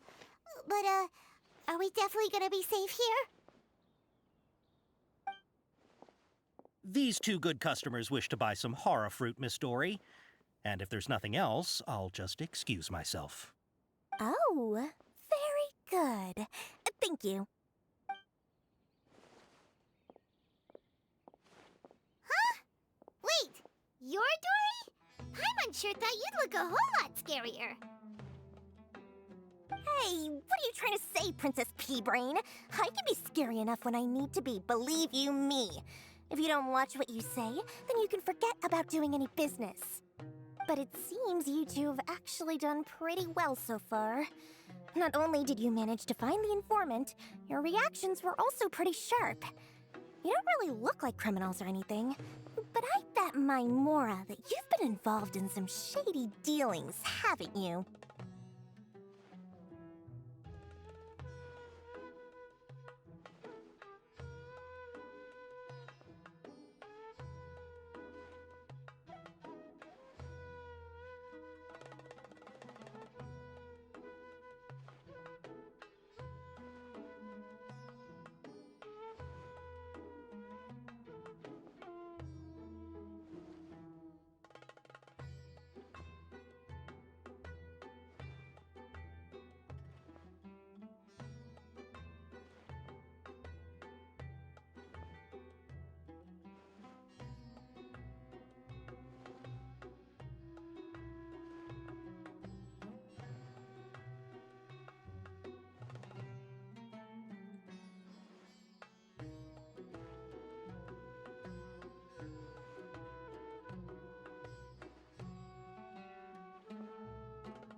Paimon's not sure if that's supposed to be a compliment, but we'll take it.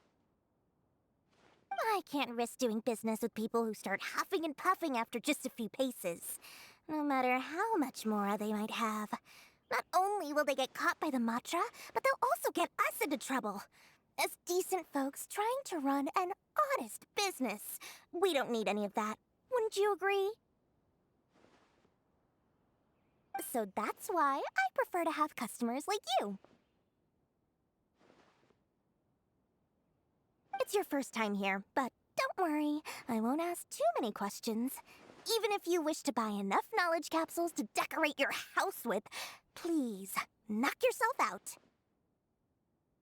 As long as you have lots of round, shiny Mora, then we're all good.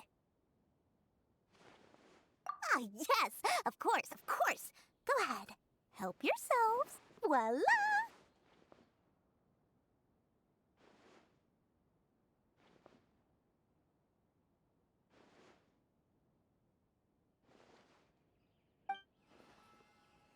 Wow, she has a trove of canned knowledge. Whew. She'd probably be in serious trouble if the Matra caught her with all this.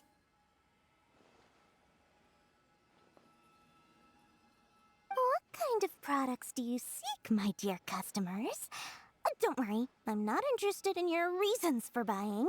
I can, however, offer some suggestions. Take this one, for example. An analysis of the sociological ideology and dialectics of the Hilichurls. Only 3 people in all of Teyvat have ever studied it, making it extremely rare. It's on sale now for 350,000 Mora. Yeesh! Who would want to be an expert in that topic? Or how about the architectural styles and construction methods of Teyvat in the early Archon War period? With this one, you can become an expert in historic architecture preservation and find an excellent, well-paying job in nearly any nation.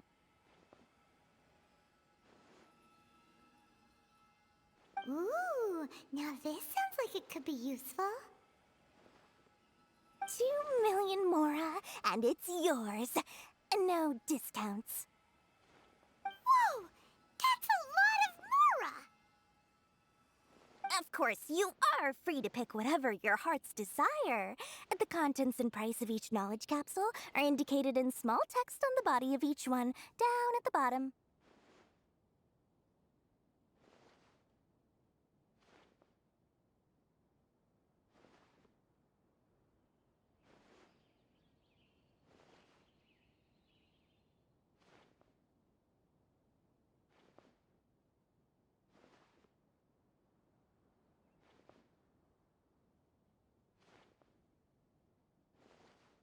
Alright, let's try the method that Alhaitham mentioned.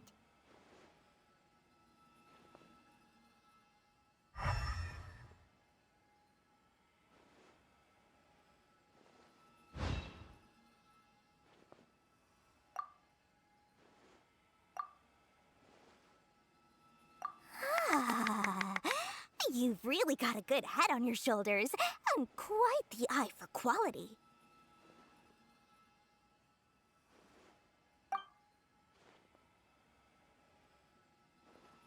Take these, please and thank you.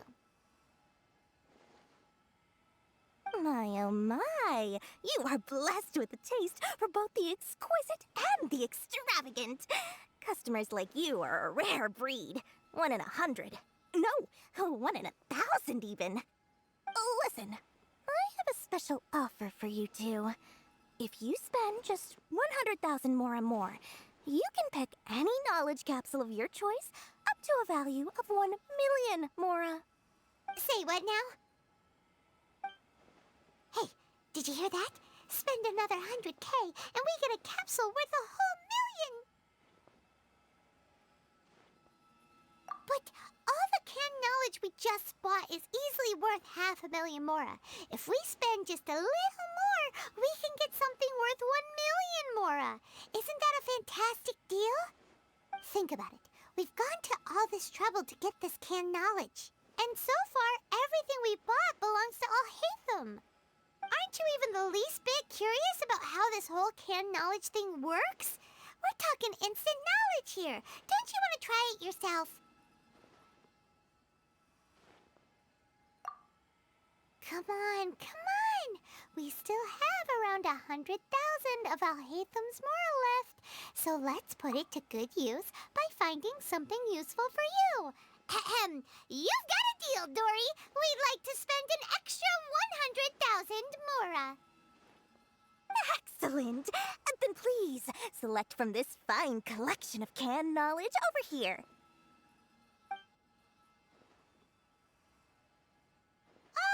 Hold on a second. Paimon thought we could choose whatever we wanted. Why can't we choose the ones from over there? Oh, but my dear customer, the knowledge capsules over here are worth 1 million mora each. I'm sure discerning customers like yourselves will be able to find something to your liking. Please, take your time. Uh-oh, Paimon has a bad feeling about this. Let's use Elemental Sight again to check these.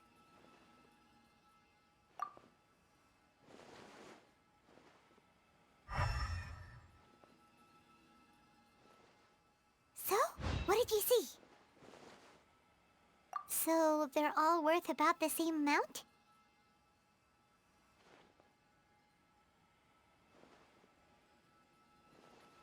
Well, anyway, the mora's already been spent, so let's at least try to find something useful. Let Paimon take a look here. An introduction to traditional Sumeru brewing techniques, the art of growing spices, an overview of ancient runes. Oh, how about this one? Sword Fighting Techniques 8.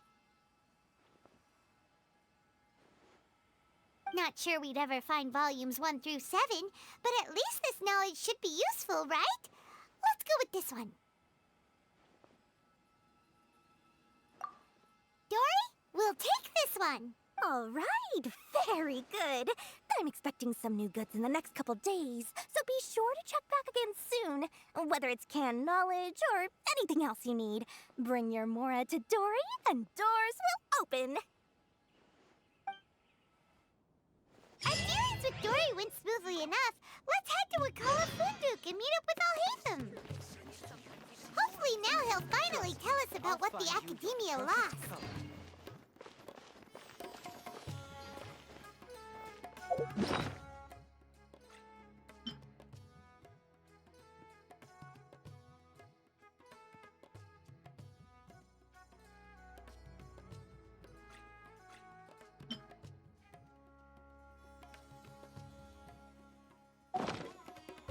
Arataki numero uno ito here in the flesh. Ha ha!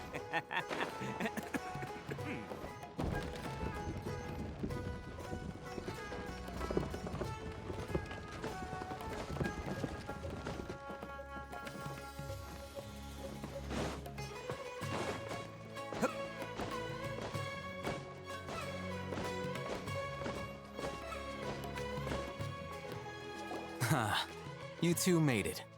And from the looks on your faces, you were successful. Whoa, there's so many people from the Academia here. Why would you pick this place as our meetup spot?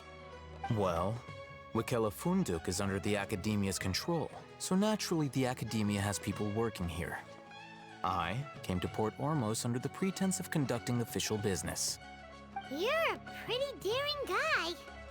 Relax. No one here is interested in anything we say, and the Matcher won't come here. Okay now, tell me how your encounter with Dory went.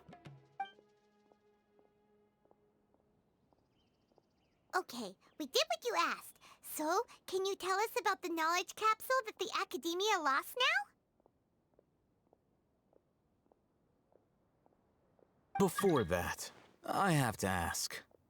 Why are you two so intent on tracking it down? You don't have to answer, of course. Yeah, he just wants to meet the God of Wisdom and ask her about something important.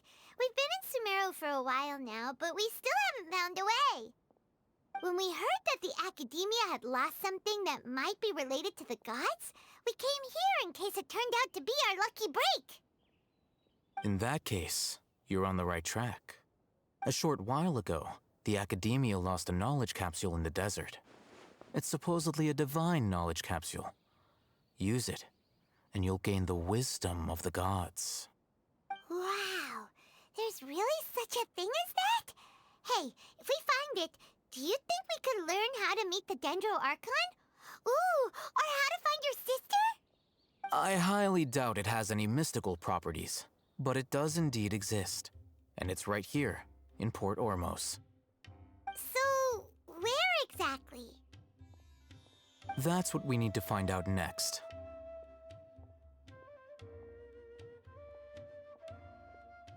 I won't deny that. I am investigating because I'm curious as to what the Divine Knowledge Capsule truly is. As you know, the Eremites in Port Ormos also have their eyes on it. It is an extremely precious item. The knowledge contained within may bring great power or wealth to whoever has it in their possession. Several brigades have been vying for ownership of it as of late, but there is still no victor. My personal finances and connections cannot compete with those of the Eremites. After attempting various methods, I finally managed to reach a tentative agreement with several brigades. I agreed to forego ownership of the Divine Knowledge Capsule in exchange for the opportunity to study it. After all, there's no harm in understanding what it is. However, there are those who are less amenable to negotiation, such as those from Ain al-Ahmar. They adamantly believe that the Divine Knowledge Capsule contains King Deshret's power, and that he will return to this world when they obtain it. They refuse to let anyone from the Academia tarnish their deity's soul. So you kept hounding them because they refused to cooperate with you? Yes. Ain al-Ahmar isn't exactly wealthy, but its members are determined to get that capsule by any means necessary. To that end, they've resorted to many methods more foul than fair in order to amass sufficient funds. So, I've been sabotaging their business to force them into negotiating with me. The Divine Knowledge Capsule should be up for a secret auction within the next few days. Each brigade will place their own bid, and the prize will be covertly given to the winner. To ensure the capsule's security and to evade the Matra's notice, the winning brigade will not publicly disclose their victory. Unless I know whose hands the Divine Knowledge Capsule ends up in, my agreements with them will fall through. Dory is the most reliable source of information, but that avenue was previously closed to me. With you on board now, the situation is different.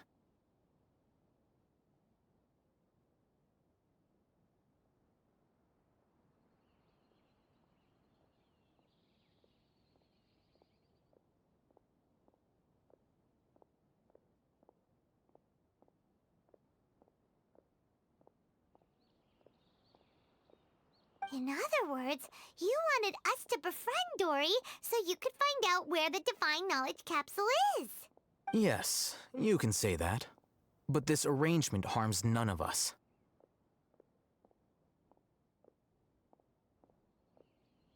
The day after tomorrow, go back to Dory and try to purchase information on the Divine Knowledge Capsule's whereabouts.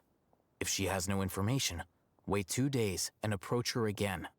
If I get the opportunity to study the Divine Knowledge Capsule, I will relay my findings to you. Will that suffice as compensation?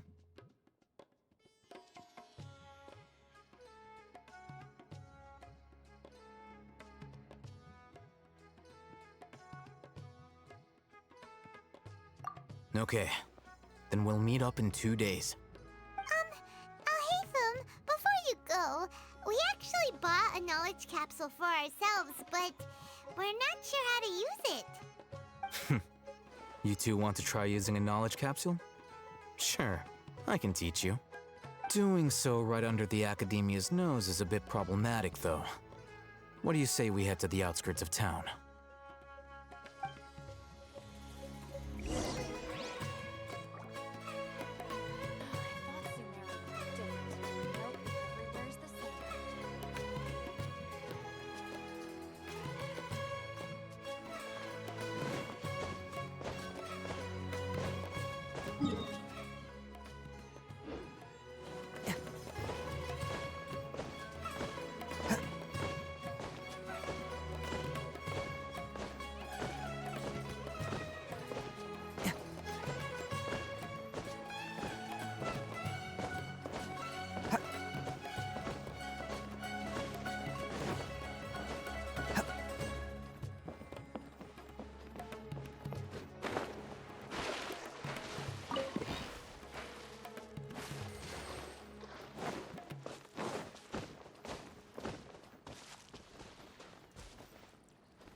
All right. This place works. Show me the capsule you purchased. Here. Sword Fighting Techniques 8. Huh. A combat class knowledge capsule. This class is something of a rare find these days, since most have been taken by the Eremites to augment their battle capabilities. Really? Ah, yeah, what a great buy!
If you want to determine the efficacy of this capsule, I can evaluate your combat ability. However, effects will likely be minimal if you already possess a high amount of strength. We can conduct a controlled experiment where you fight 2 battles, one before using this knowledge capsule and one after. While you fight, we can use an Akasha terminal to monitor your various physical parameters. There may be variances in your physical strength between the 2 tests, as well as a disparity in your opponent's abilities. But don't worry, I'll run statistical analyses afterward to mitigate any confounding effects. Wow! Hatham! You must have been one of those guys at the Academia who got top grades on everything. Paimon's curious about something, though. You definitely weren't one of those students who needed canned knowledge to graduate from the Academia, right? So, why are you risking getting caught by the mantra for this capsule? When you are unable to understand a researcher's actions, most cases can be attributed to curiosity. This is but one theory. Sounds like you're trying to avoid the question. All right, let's begin the test. Just fight as you normally do.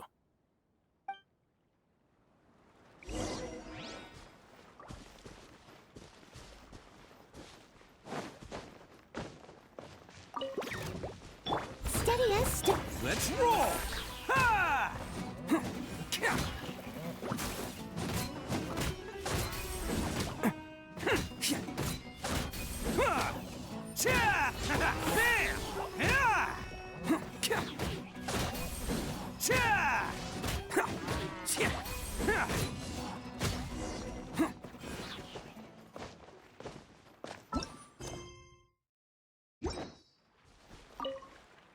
All right. I'll link your Akasha terminal to record data. The next step is to use this knowledge capsule. Hold it in your hand. I'll help you establish a connection with it so you can activate its power.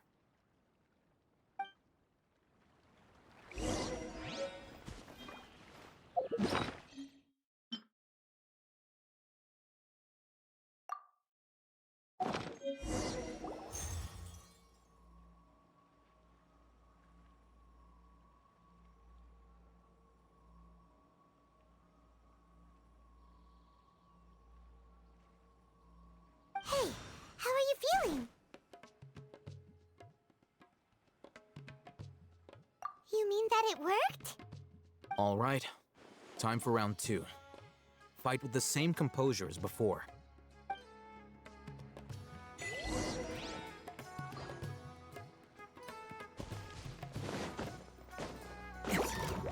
Leave it all to me. Everyone on me! Oni coming through!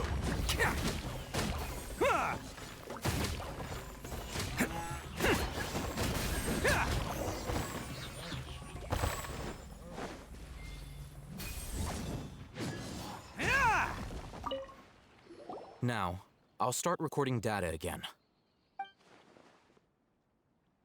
Oh, hey, Thumb. How's it going? Well, the knowledge capsule you purchased did improve his combat capability. During the second fight, his overall fighting performance increased by 0.073%.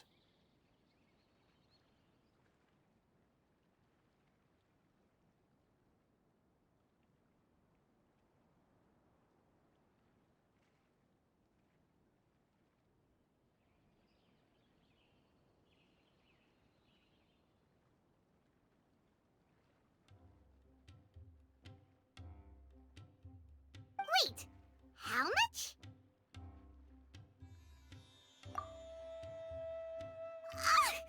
Dory's such a jerk! She totally scammed us! 1 million mora? This thing isn't worth a tenth of that amount!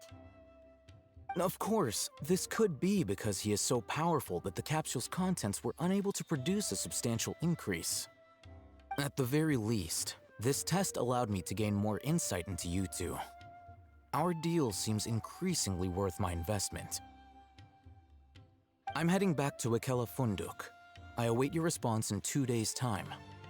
This is Mora for when you ask Dory for information.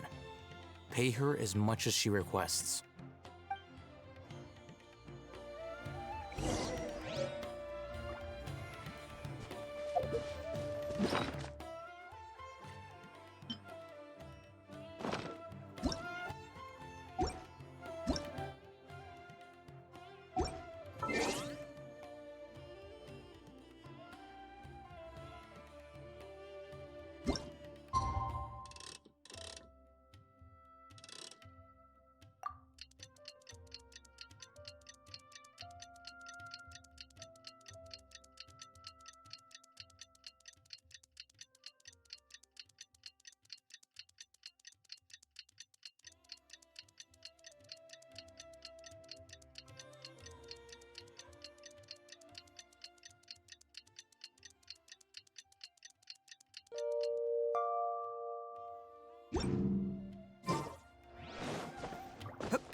Let's see Dory today and ask her about where the Divine Knowledge Capsule is.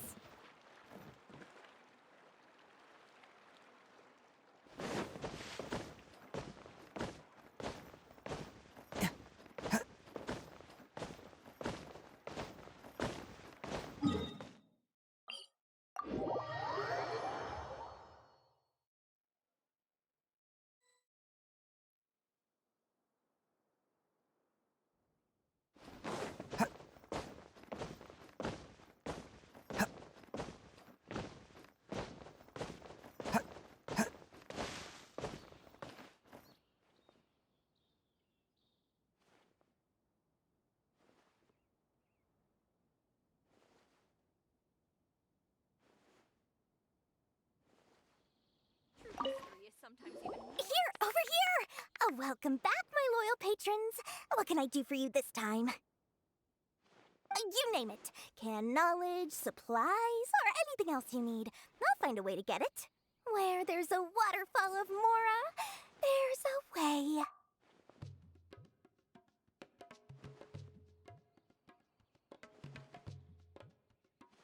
Can you really get us anything we want? Anything at all? Aha! So it appears that canned knowledge alone is no longer sufficient for your opulent appetite. Then please oblige me. Tell me what you have in mind. Oh! I knew customers with pockets as deep as yours would undoubtedly crave something more profound than ordinary canned knowledge. But you know, that kind of information isn't going to be cheap.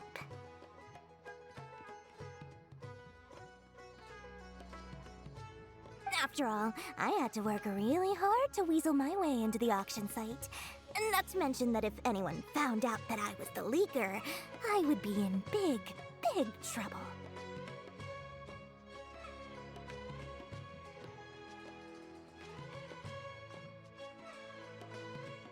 But how can we be sure your information is accurate? Paimon's curious how you just happen to have this kind of info the moment we need it.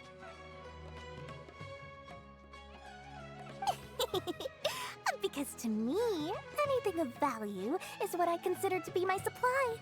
There, as for the information's authenticity, well, you've no need to worry about that. I used a camera to take a picture of the transaction. That way, no one can dispute it. It's always a pleasure doing business with such sterling patrons.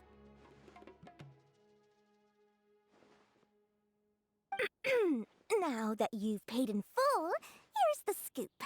The Divine Knowledge Capsule was purchased yesterday by a certain Misery, the leader of Ain el Ahmar. Ain el Ahmar? You mean the Eremites who worshipped King Deshret? Ah, so you're already familiar with them.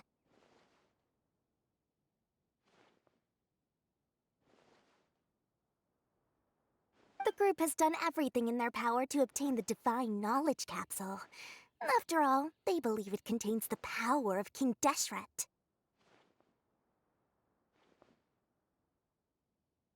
That Divine Knowledge Capsule is unlike any other canned knowledge I've seen before. It was glowing bright red.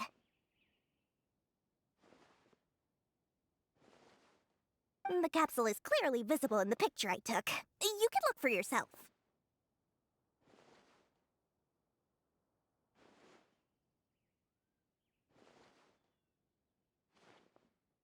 Thanks for the info, Dory. Please, it's my pleasure. It's all thanks to discerning customers such as yourselves that my efforts yesterday were not in vain. Please, don't hesitate to contact me if you ever need anything else in the future. More effort, Dory, opens doors. Well, we figured out where the Divine Knowledge Capsule is. Turns out, it ended up in the hands of Ain el Ahmar. Let's head back and... Perfect.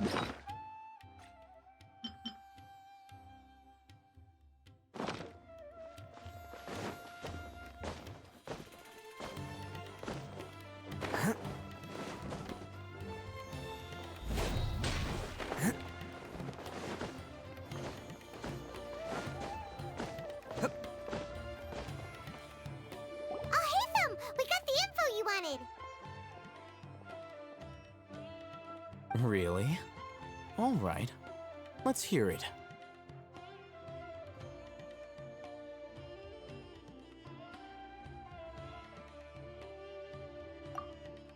Dory even gave us evidence to verify the intel. Have a look.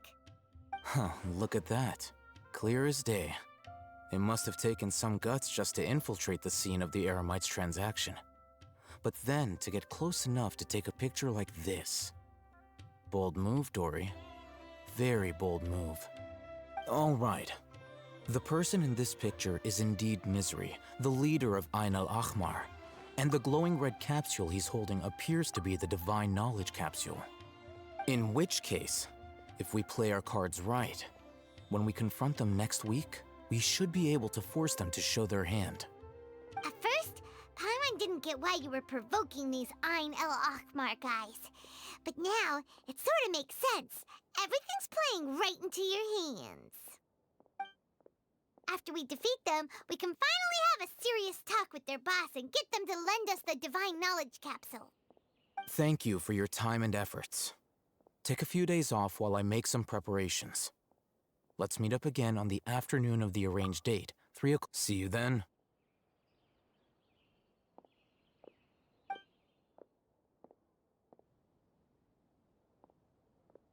Alhaitham sure is taking his time. Where could he be? Oh, there he is. Sorry to keep you waiting. Let's head to the pier in front of Faros Lighthouse. Yep, let's go!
Oh, Hatham. I knew you were crazy, but I didn't know you were crazy enough to actually show up. It was I who demanded that these negotiations take place. I was more worried that you might go back on your promise. But to your credit, it appears that you're sticking to your word. This is turning into quite an occasion. I also brought some backup. I assume you don't mind. Backup? Aren't you the brat from the restaurant the other day? You've come to support this lunatic because he helped you out? Fine. Your funeral.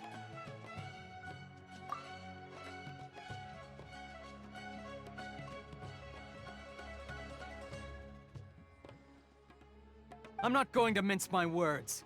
Once we're done with you, you'll be nothing more than fish food. Get 'em, boys!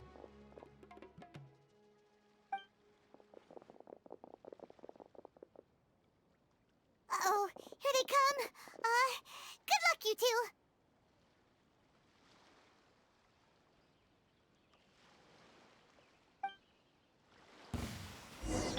That's close enough. Fall in! Let's roll! Cha! Of the jungle. Ha!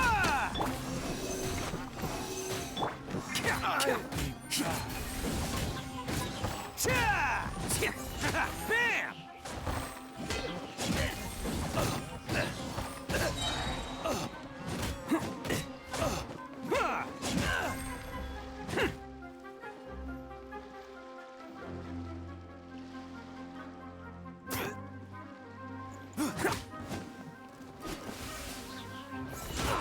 Come on, coward!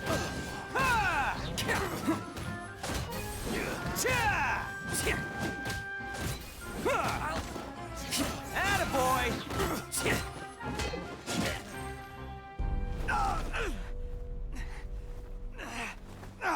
Academia scum!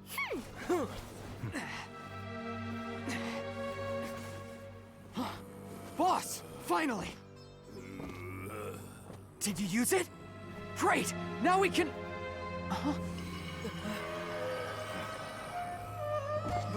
Boss?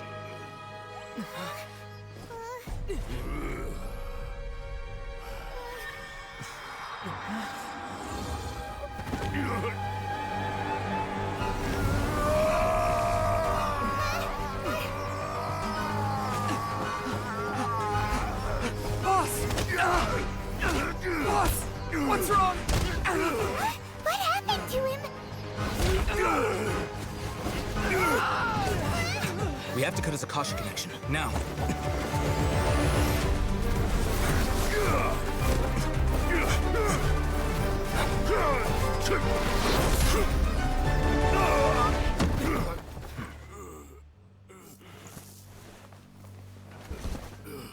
Target acquired. Arrest him!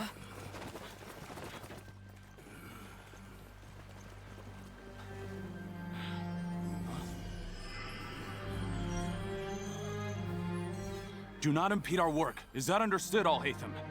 Of course. I was only trying to help. Take him away!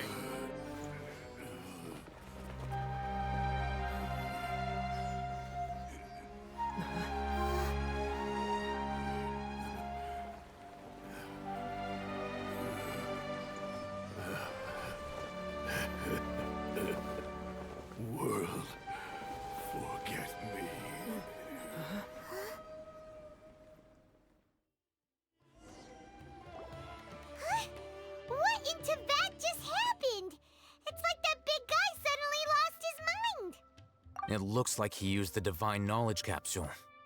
You mean the Divine Knowledge Capsule did that to him? Oh, yeah. You mean how some researchers go insane after getting knowledge from Irminsul? I've heard of numerous incidents of researchers in Satyavada life going insane. The state that man is now in suggests that this is a similar situation. This Divine Knowledge Capsule does appear to be linked to the gods, but beyond that, it doesn't seem anything like the rumors suggest. Possessing it doesn't grant you divine wisdom or power. Did you hear what he said? World, forget me. What could that possibly mean?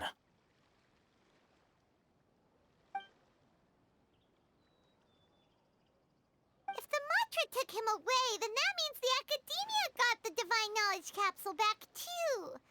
What a shame. We were so close. Still, Paimon didn't expect the Divine Knowledge Capsule would be so dangerous.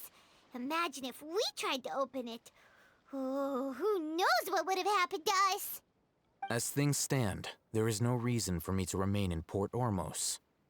I believe our collaboration has also reached its end. Oh, we were so busy trying to find the Divine Knowledge Capsule that Paimon forgot to ask you something. Since you're a member of the Academia, do you have any idea how we can go about meeting Lesser Lord Kusanali? Truthfully, I don't. Lesser Lord Kusanali appears to exist outside of Sumeru's entire administration.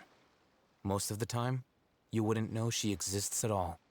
Moreover, since the Academia possesses the Akasha, a symbol of our deity's wisdom, scholars have no reason to desire to make contact with the deity herself anyway. Everything about Lesser Lord Kusanali is such a mystery. I'm heading back to the Academia. How about you two? It's almost the day of the Sub-Zero's festival. Maybe we should head back too. We've been rushed off our feet over the past few days, so maybe a little rest and relaxation will do us good.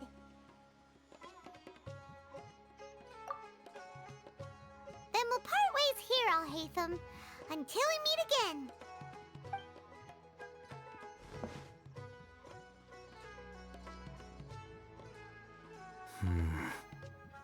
Now, do I deal with this thing first? Or should I produce the report that the higher-ups require?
Wait for my signal.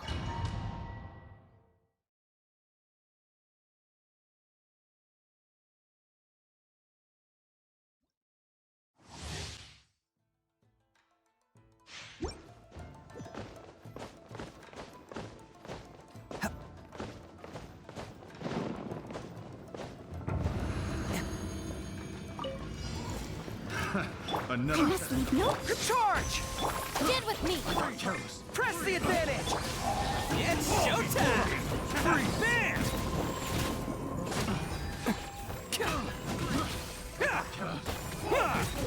The wrong test subject. Attaboy! Freeze over. Cut down. Our bond is strong! Pull in! Steady it! Bam! Everyone on me! Who wants some of this? The wrong test subject.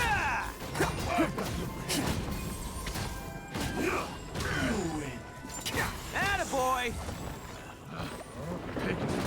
Get with me! Test subject. Advance! Freeze.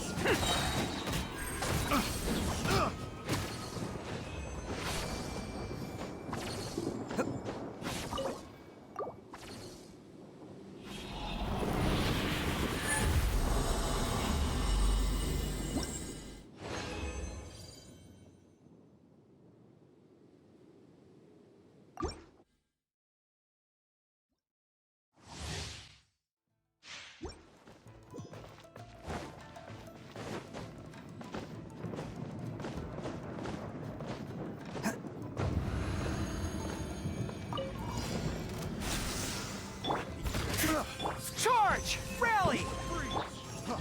It's showtime! Let's roll!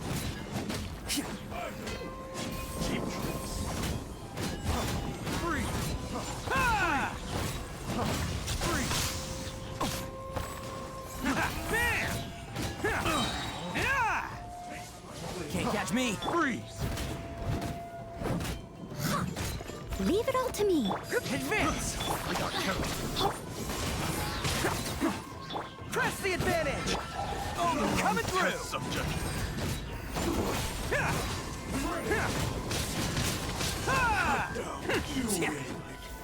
Let's roll! Picked. Picked. This way!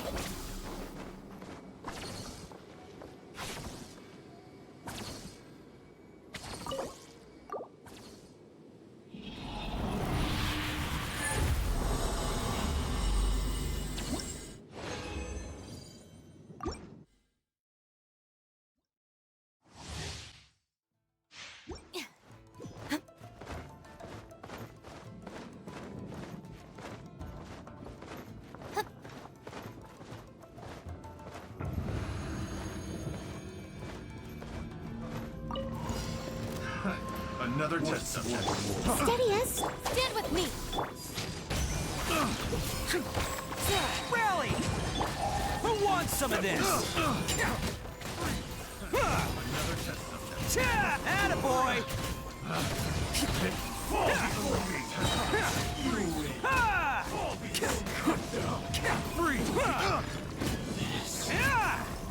Let's roll! Leave it all to me! Test subject. Charge!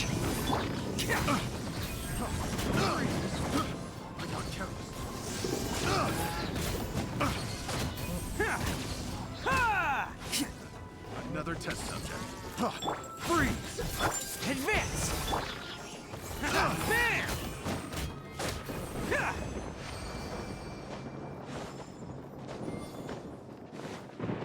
Can't catch me!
another Paimon?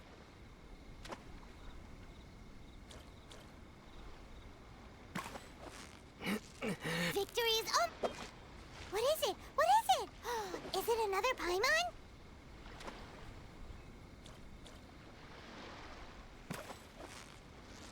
Steady now. It's Whoa! Nice catch.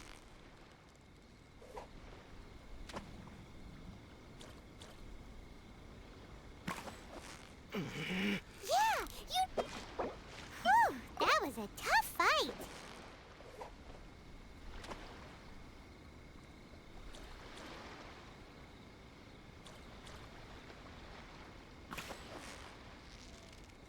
You've got it! You got... Whew, that was a tough fight!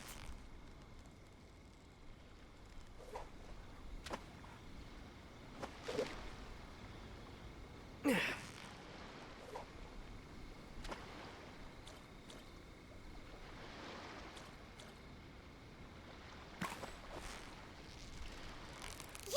You nearly...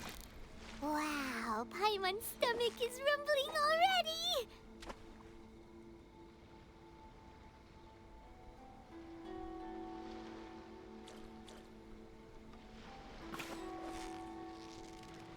Steady now. It's the...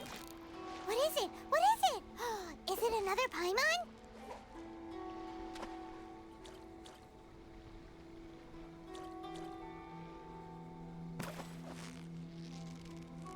So close, so close. Whew, that was a tough fight.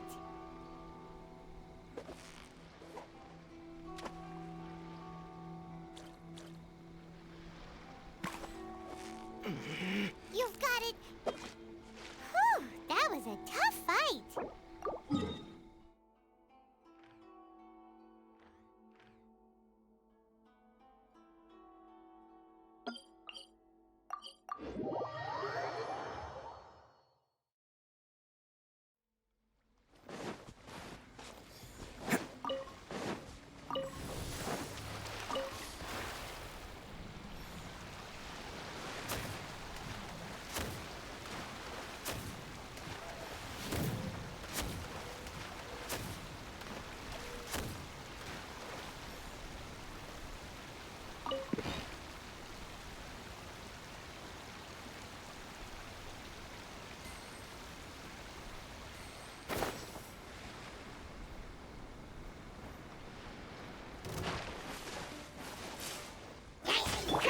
I must no dissipate. Pull in! Attaboy! Everyone on me! Odin coming through!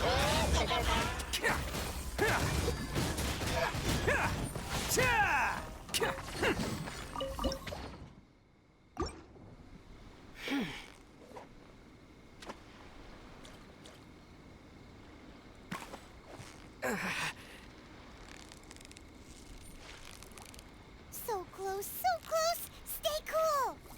Wow, Paimon's stomach is rumbling already.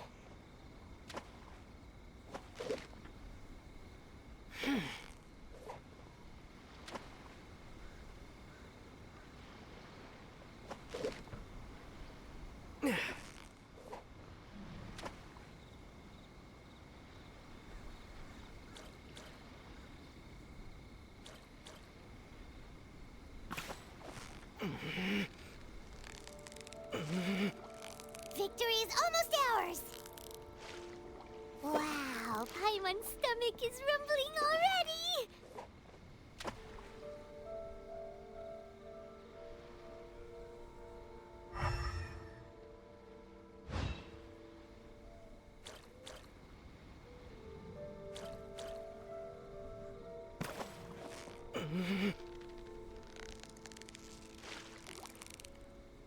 Steady now, it's the final stretch! Whew, that was a tough fight!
Whew, that was a tough fight.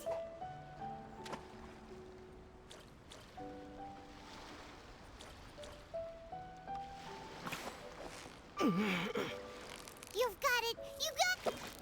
What is it? What is it? Is it another Paimon?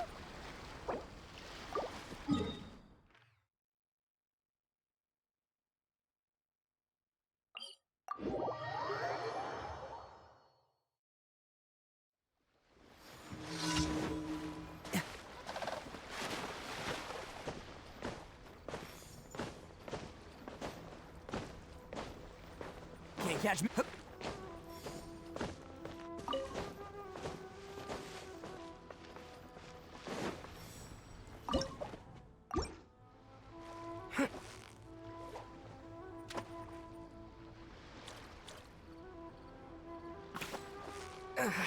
Steady now. Whoa, nice catch.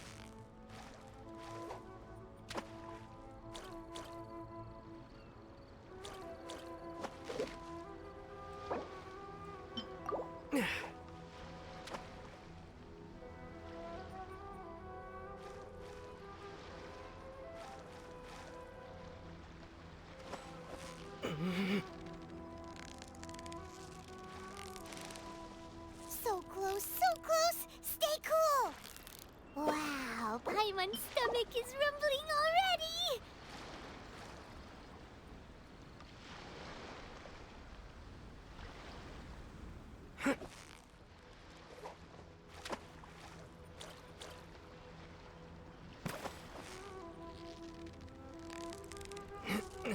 You've got it! You got it!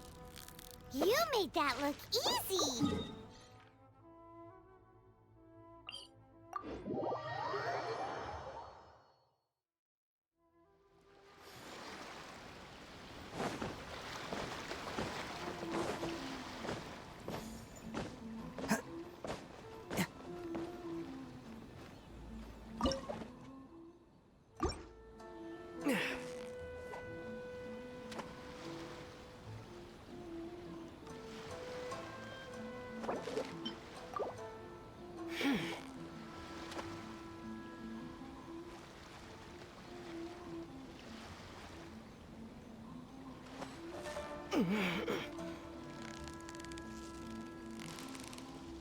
Yeah, you nearly got him!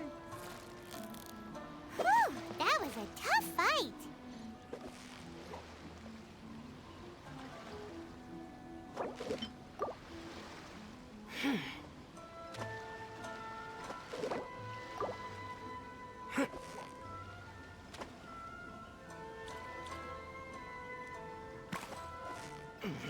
So close. What is it? What is it? Is it another Paimon?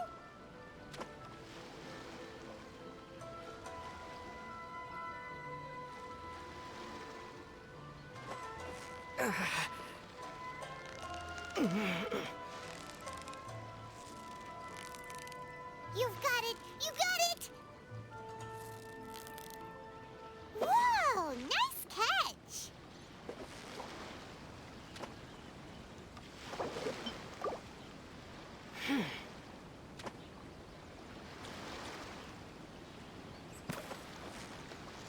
So close. What is it? What is it?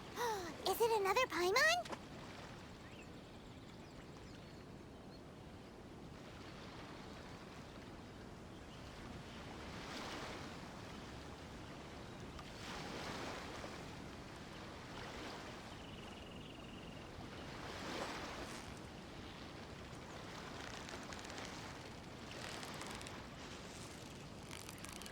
You've got it! You got it!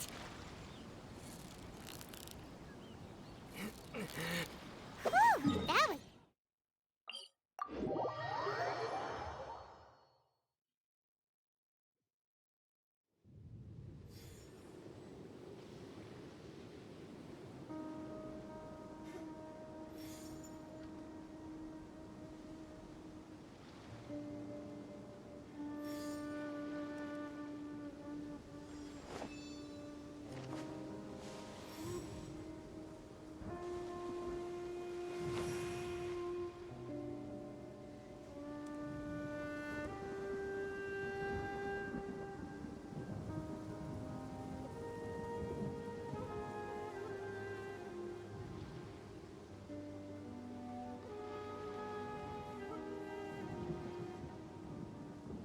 Don't underestimate the beetle. They can be some of the toughest little guys around.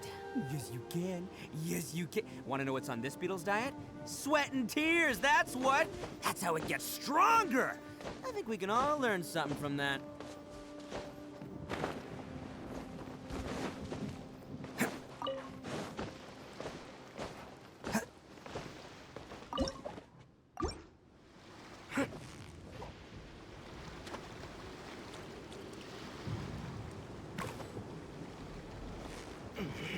Victory is What is it? What is it? Is it another Paimon?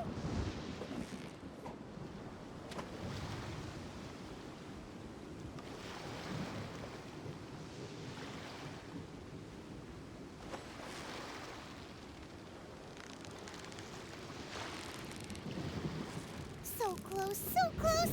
Stay cool! Whew, that was a tough fight!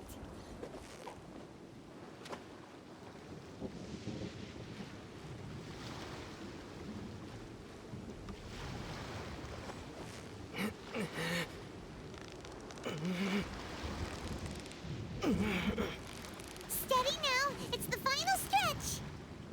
What is it? What is it? Is it another Paimon?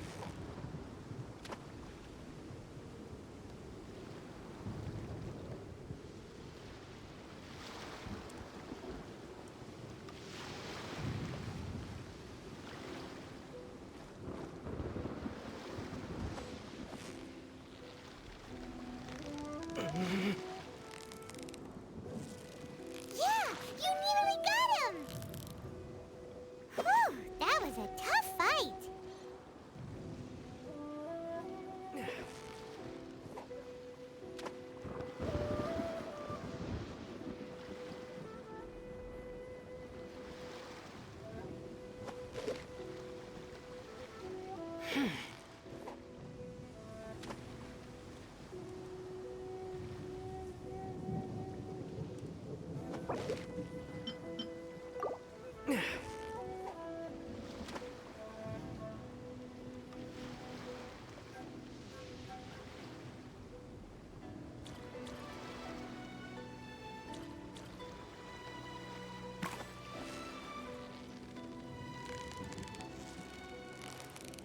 You've got it! You got it!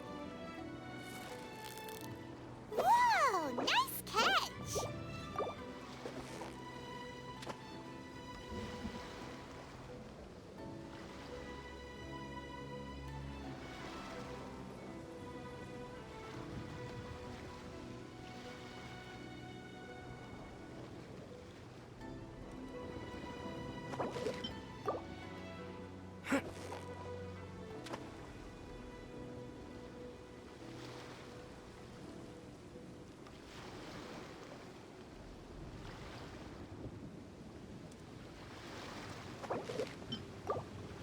Yeah!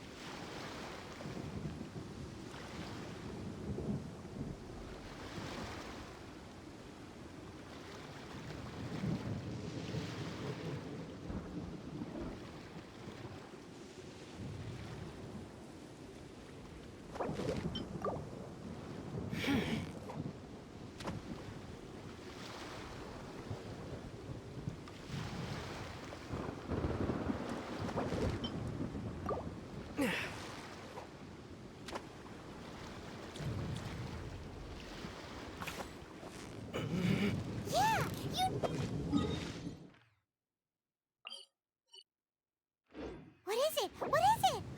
Is it another Paimon?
Как так-то?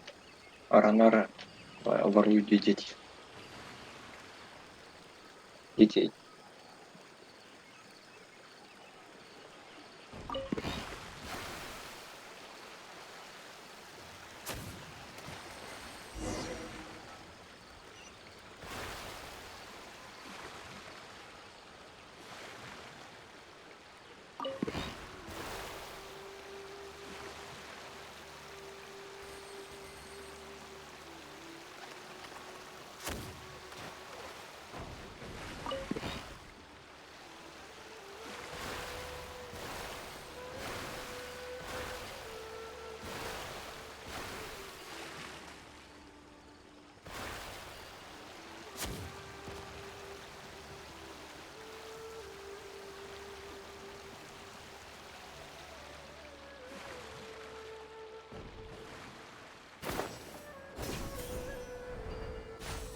Steady as Charge! Rally! Who wants some of this? Attaboy!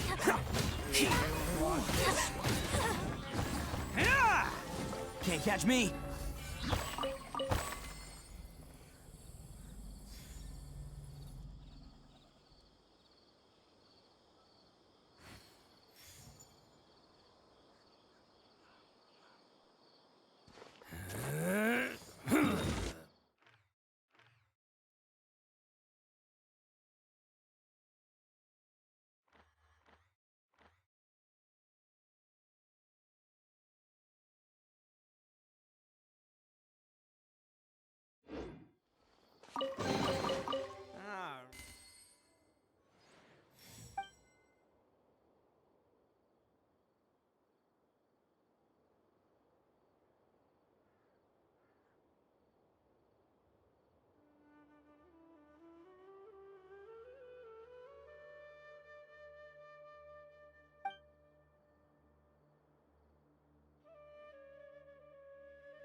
Advance!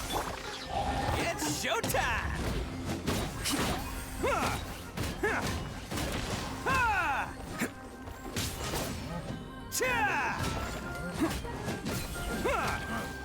You charge! Stand with me! I must leave no... Let's roll! Yeah!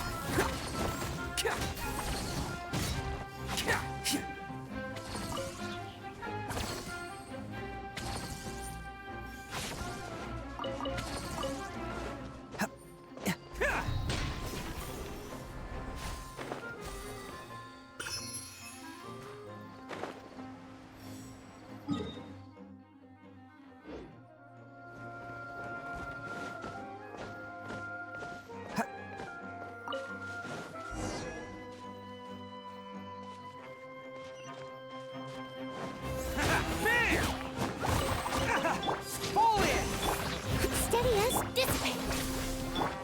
Oni coming through!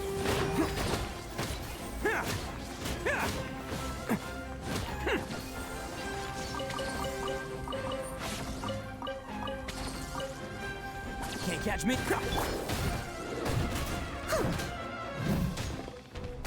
Advance! Cha!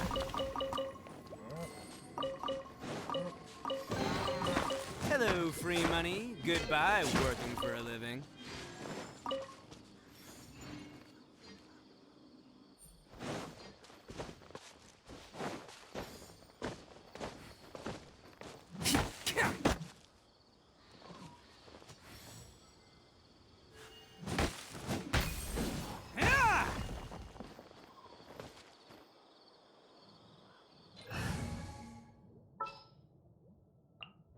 Just sharpen my spear! Out of the frying.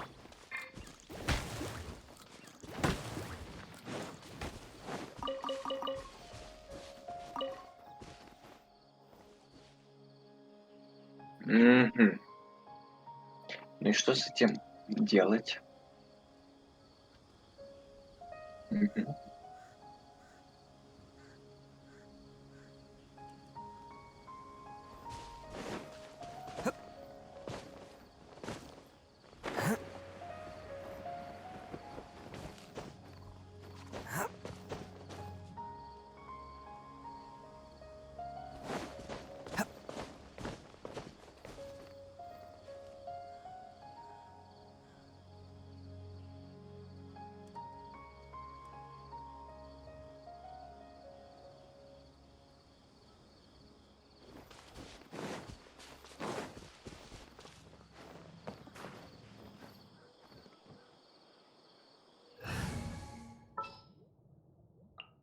Trainee Forest Ranger Kale.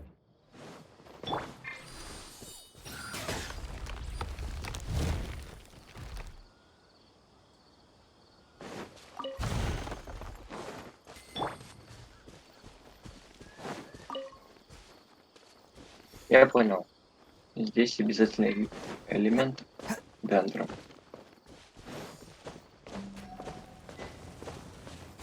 Attaboy! Ha! Leave it all to me. Someone...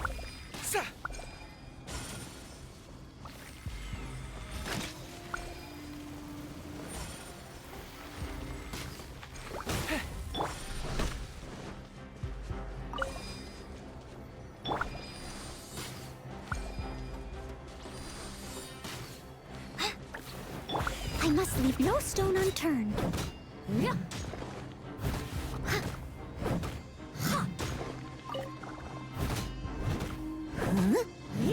Let's roll!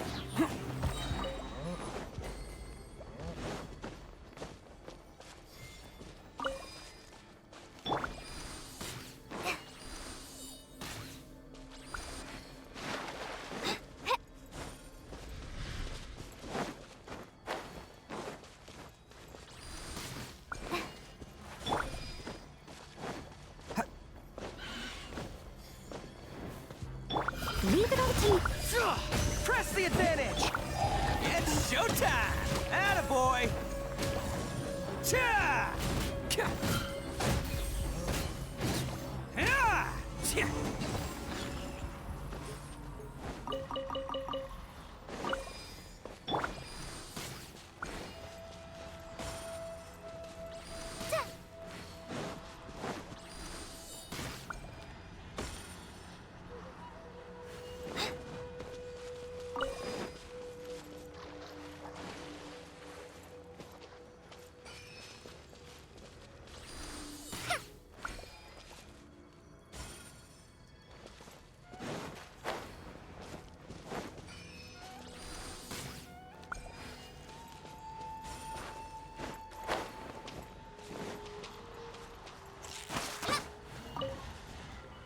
А, сижу в стреле. Молодец. It's important to replenish your supplies often when you're out in the wild.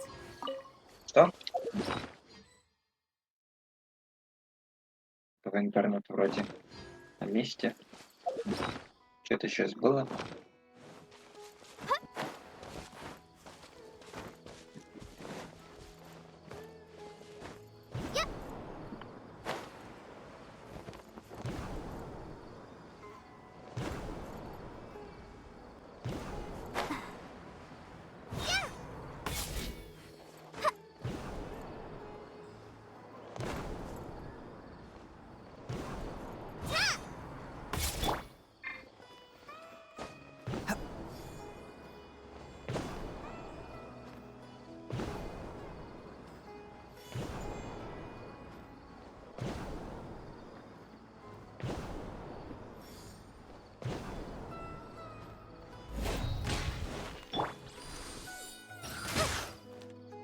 А, да.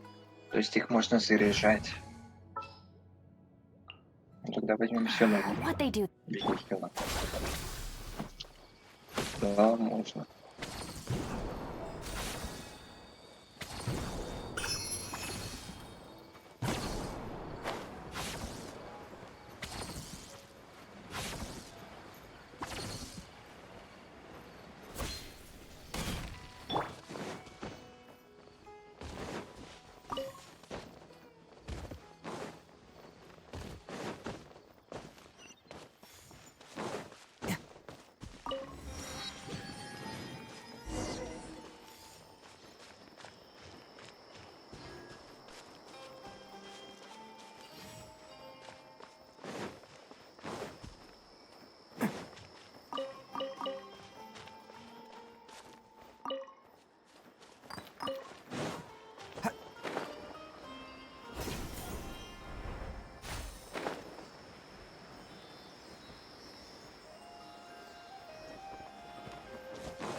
Hello, free money. Goodbye, working for a living.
Can't catch me.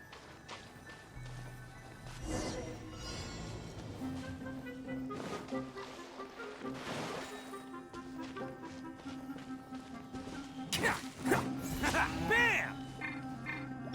This way!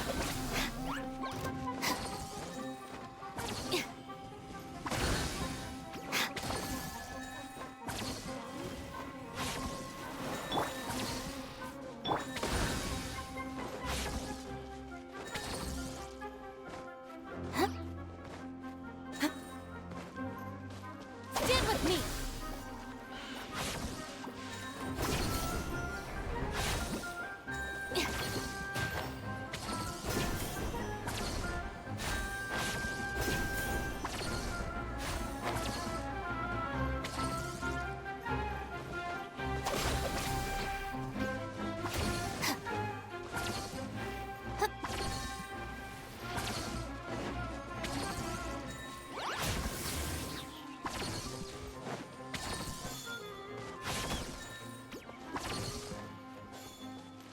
Our bond is strong!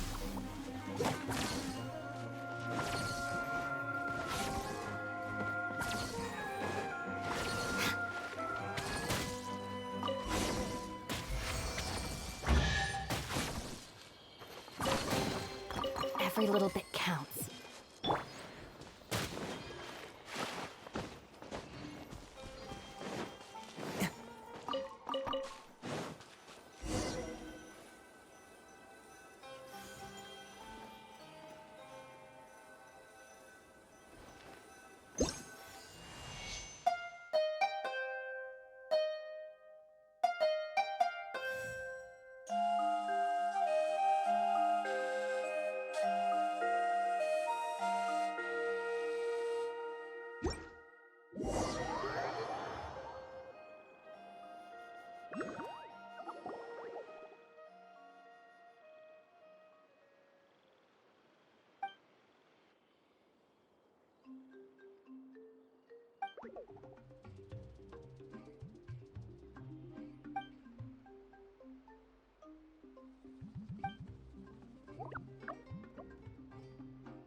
boy!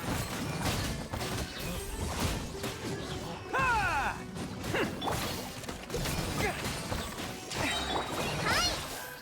Charge!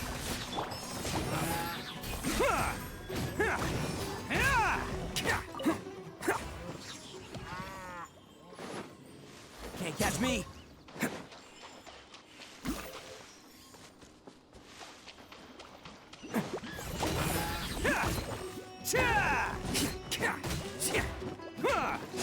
Can't catch me!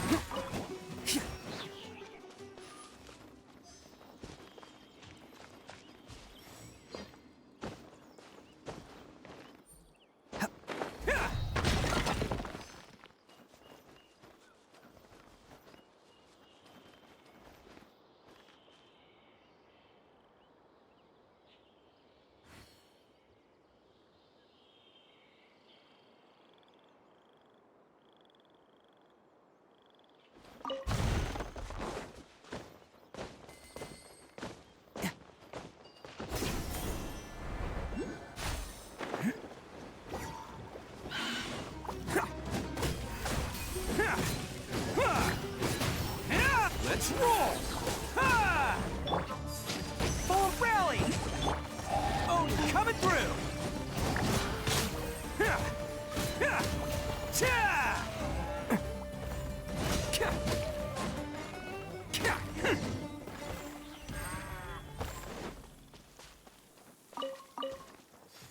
Can't catch me!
Attaboy!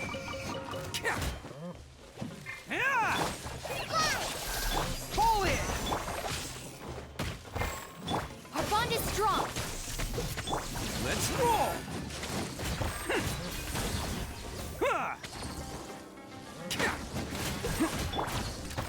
Advance!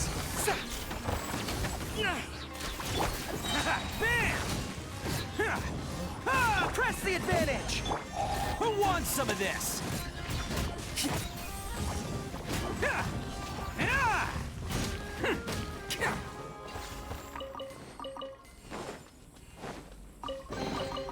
Hello, free money. Goodbye, working for a living.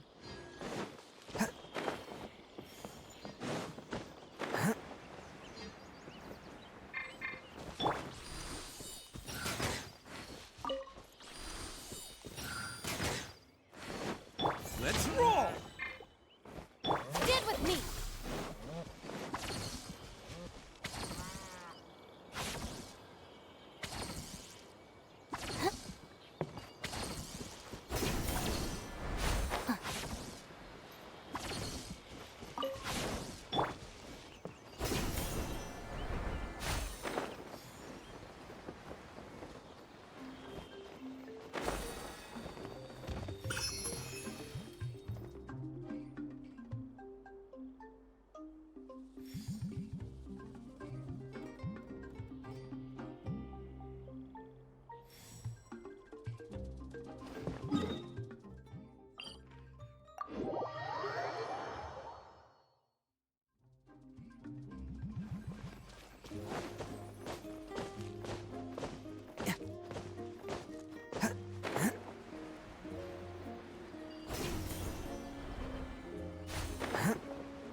Can't catch me! Dissipate! Advance! Attaboy! Ha! It's showtime!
Everyone on me! Bam! Yeah! Oni coming through! Attaboy!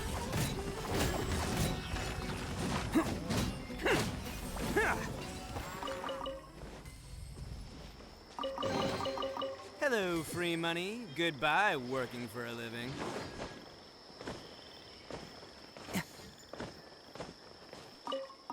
Can't catch me!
Let's roll!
catch.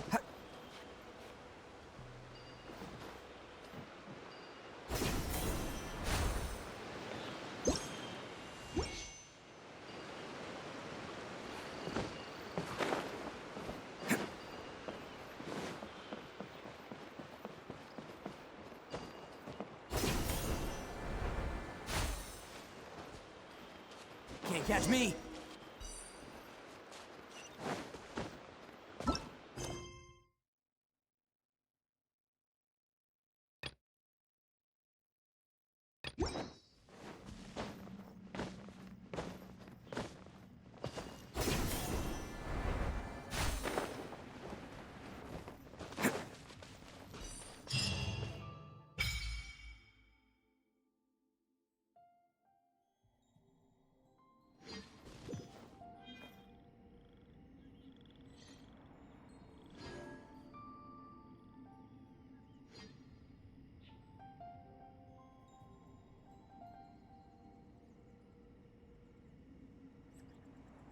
Can't catch me.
Can't catch me!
Can't catch me!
Can't catch me!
Best flavor in the world? The sweet, sweet taste of victory.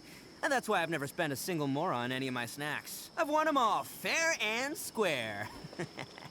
That's right.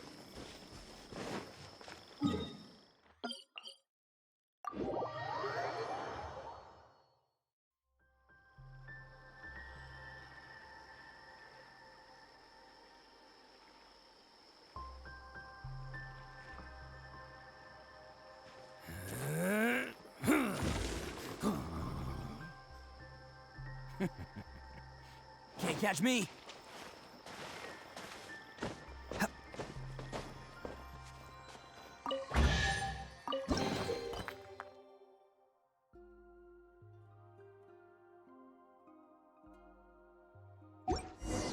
All right, new toys.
Arataki numero...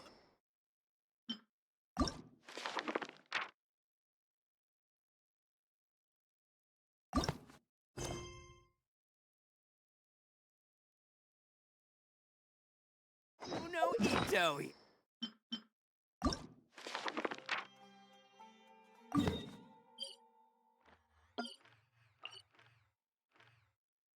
Here in the flesh. Ha ha!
some of this!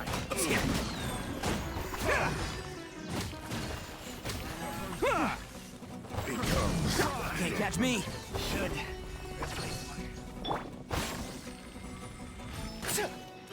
Fry!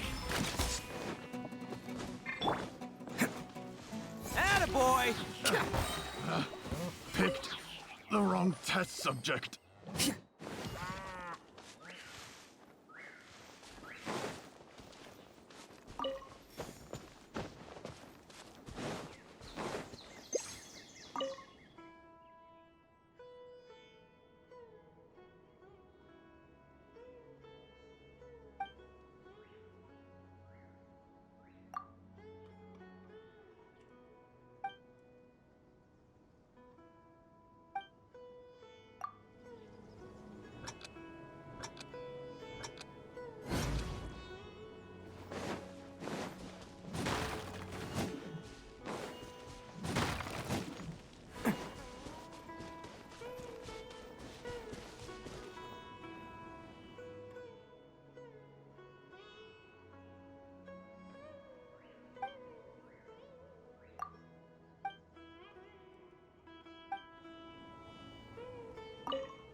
Can't catch me!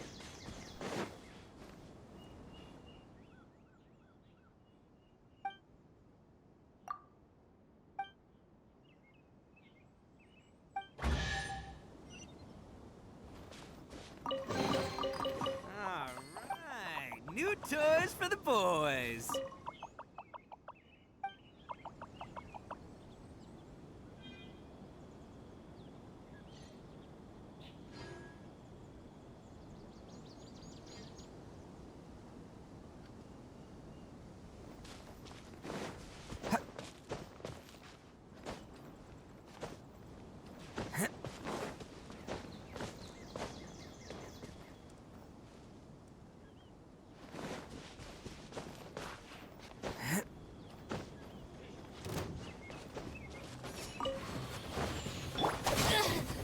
Again.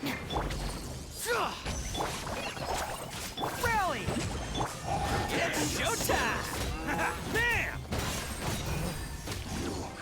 Can't run from death.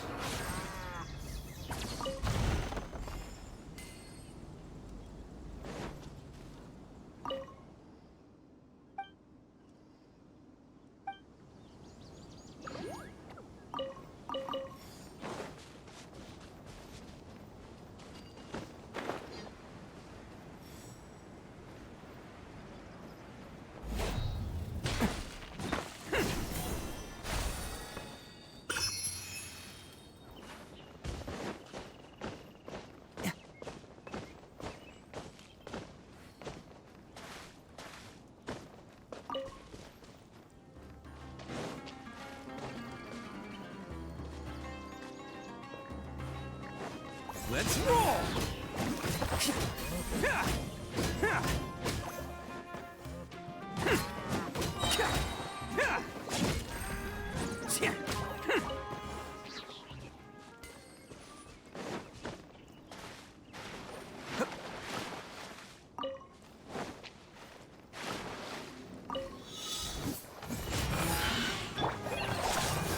Advance!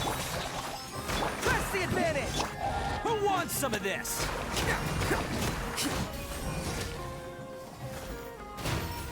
Attaboy!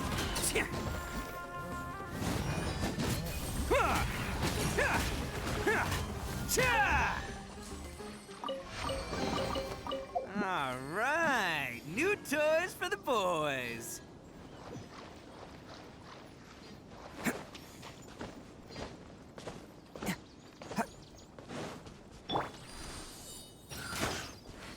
Our bond is strong.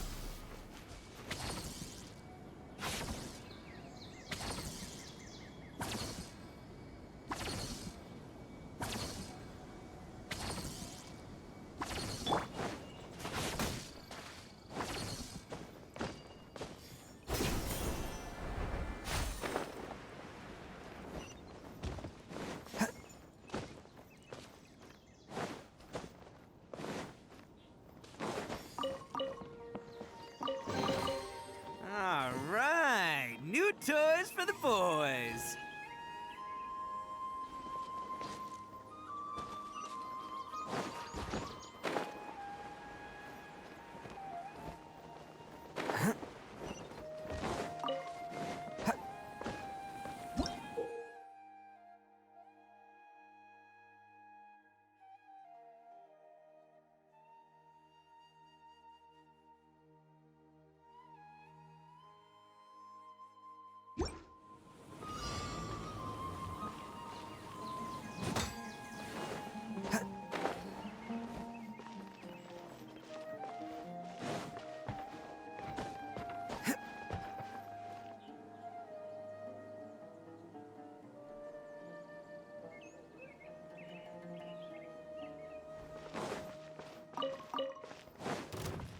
Let's roll! Happy to oblige. Ha! Kya, kya. Ha!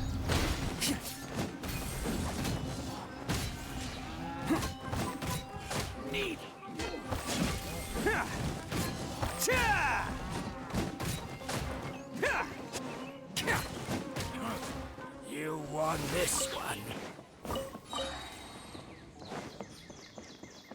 Can't catch me.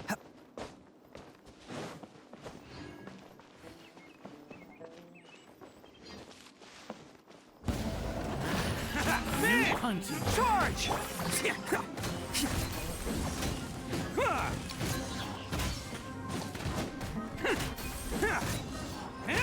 Let's roll!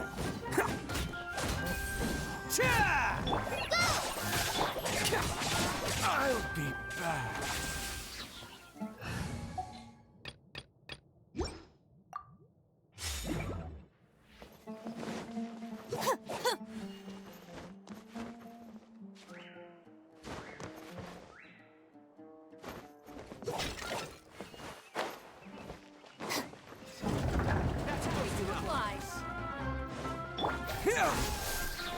Let's dance. Dissipate.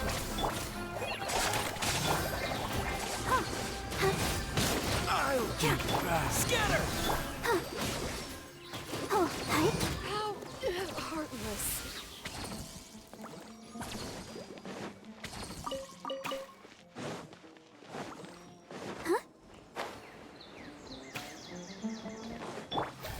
Sounds good to me. Stand with me.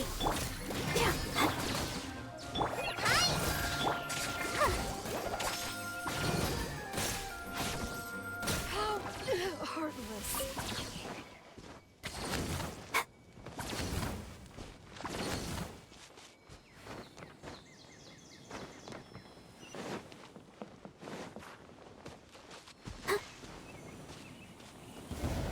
Happy to oblige. I'll protect us. Dissipate.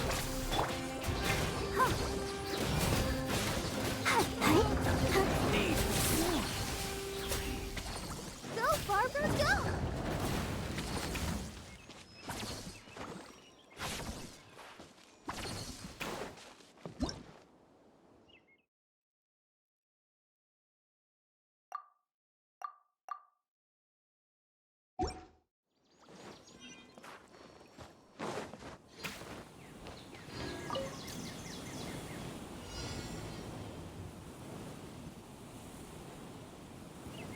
Happy to oblige.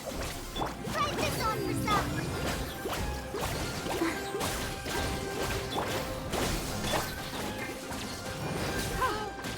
Neat. Where do you think you're going?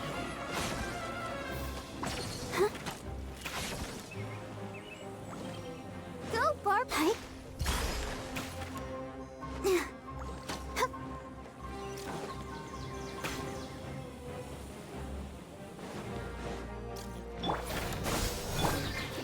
Let the show be. Our bond is strong. I'll be back.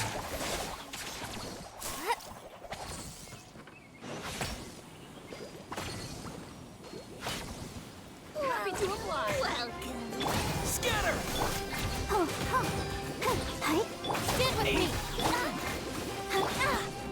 I'm getting sick of this game.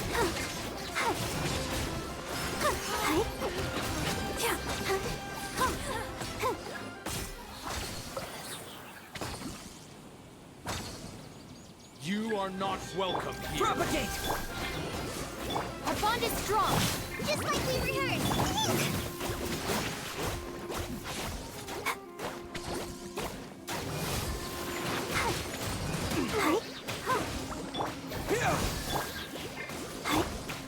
I'm getting sick of this.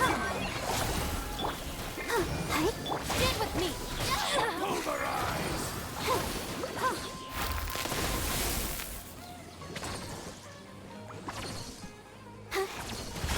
Propagate! Regret.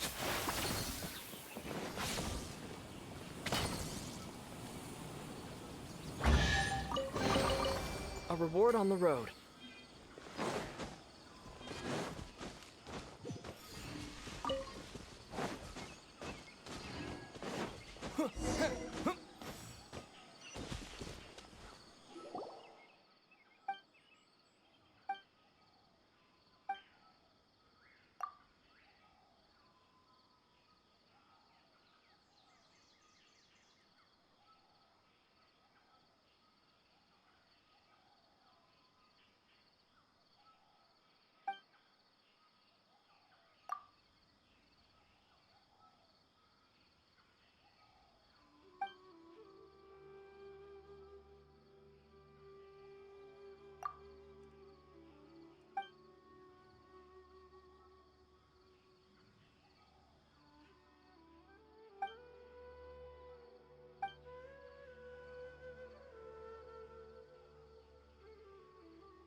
Propagate! Hi.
Let's dance. Stand with me.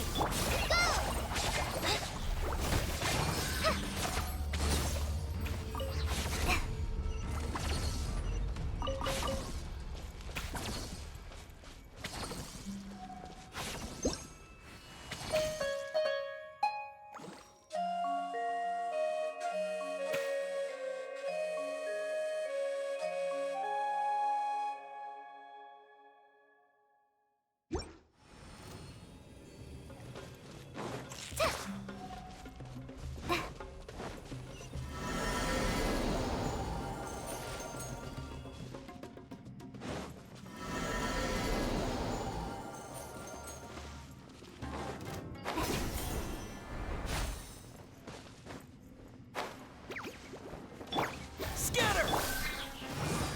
Dissipate. Hi! Fallen Emma, help! Propagate!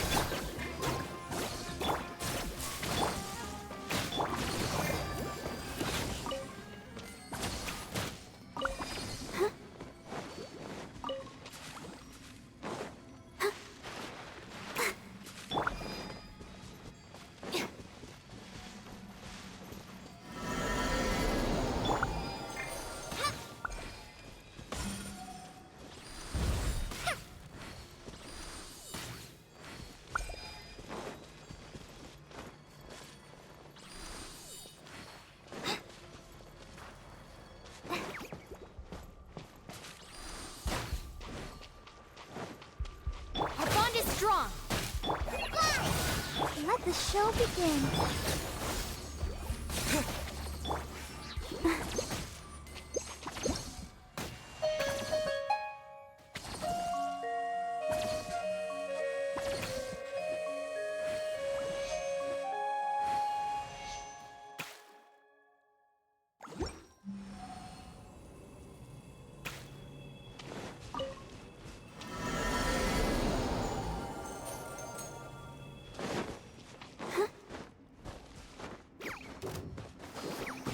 Scatter! Germinate! Stand with me.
Go, let's dance. Hi. Hi. Hi. Go, Barbara, go.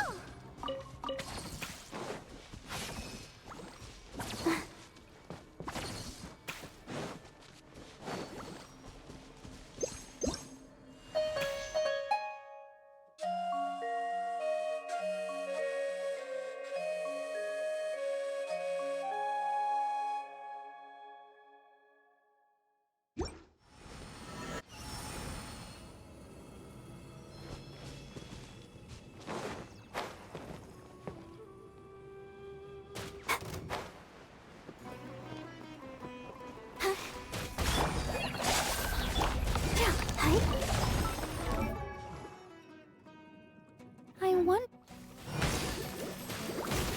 Bond is strong. Propagate! Go, Barbara, go. Go, Barbara, go.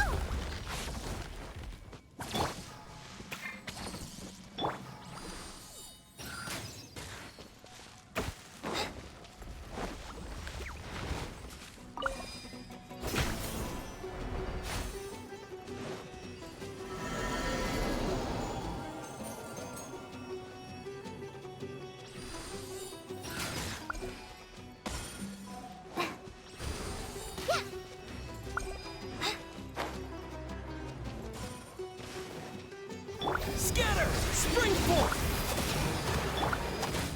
Tough, just like we rehearsed.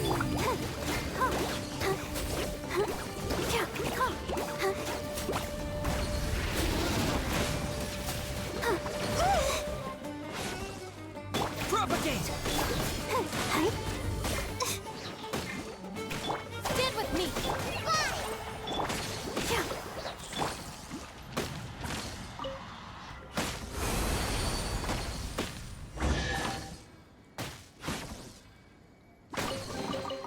Every little bit counts.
Propagate!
Propagate!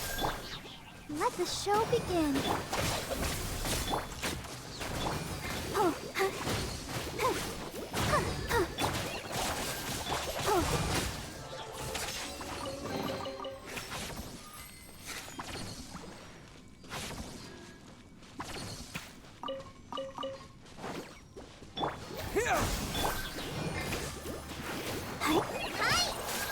Get with me!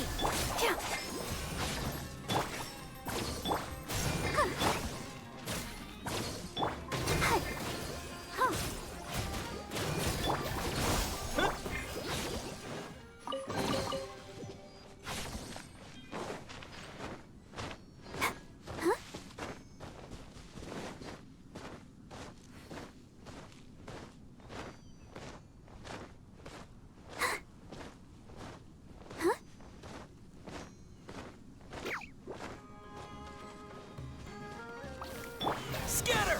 Germinate! I'll protect us. Our bond is strong.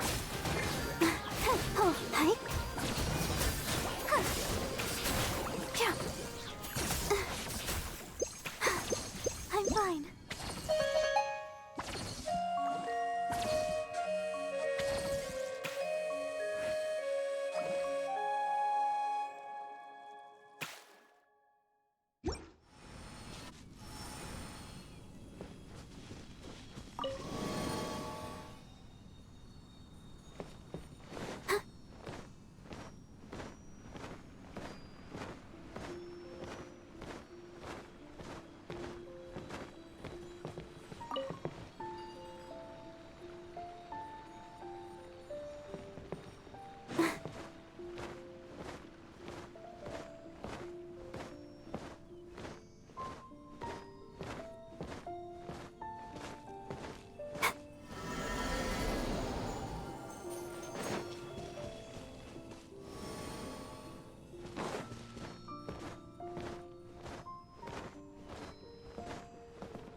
chance.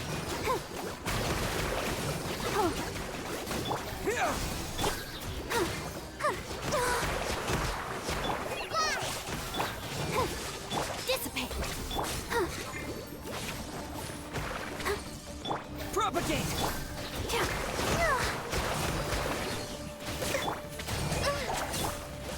Hi.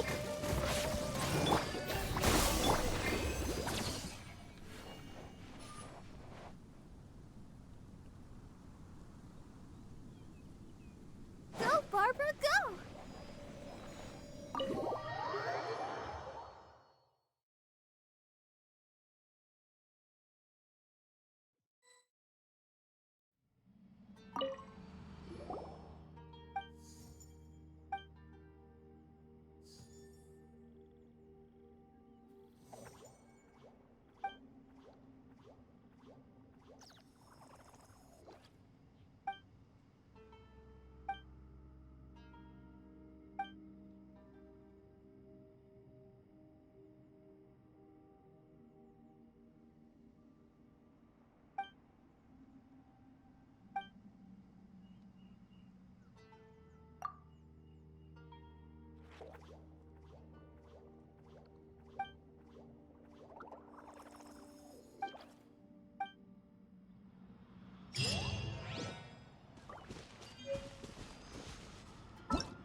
This'll do.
Stand with me!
Glad there weren't any poisonous mushrooms inside.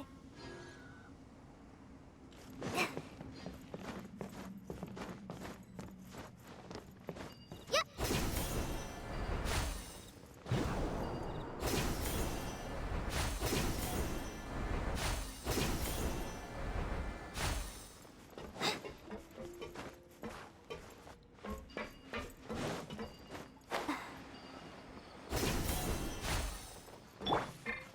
Our bond is strong.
poisonous mushrooms inside.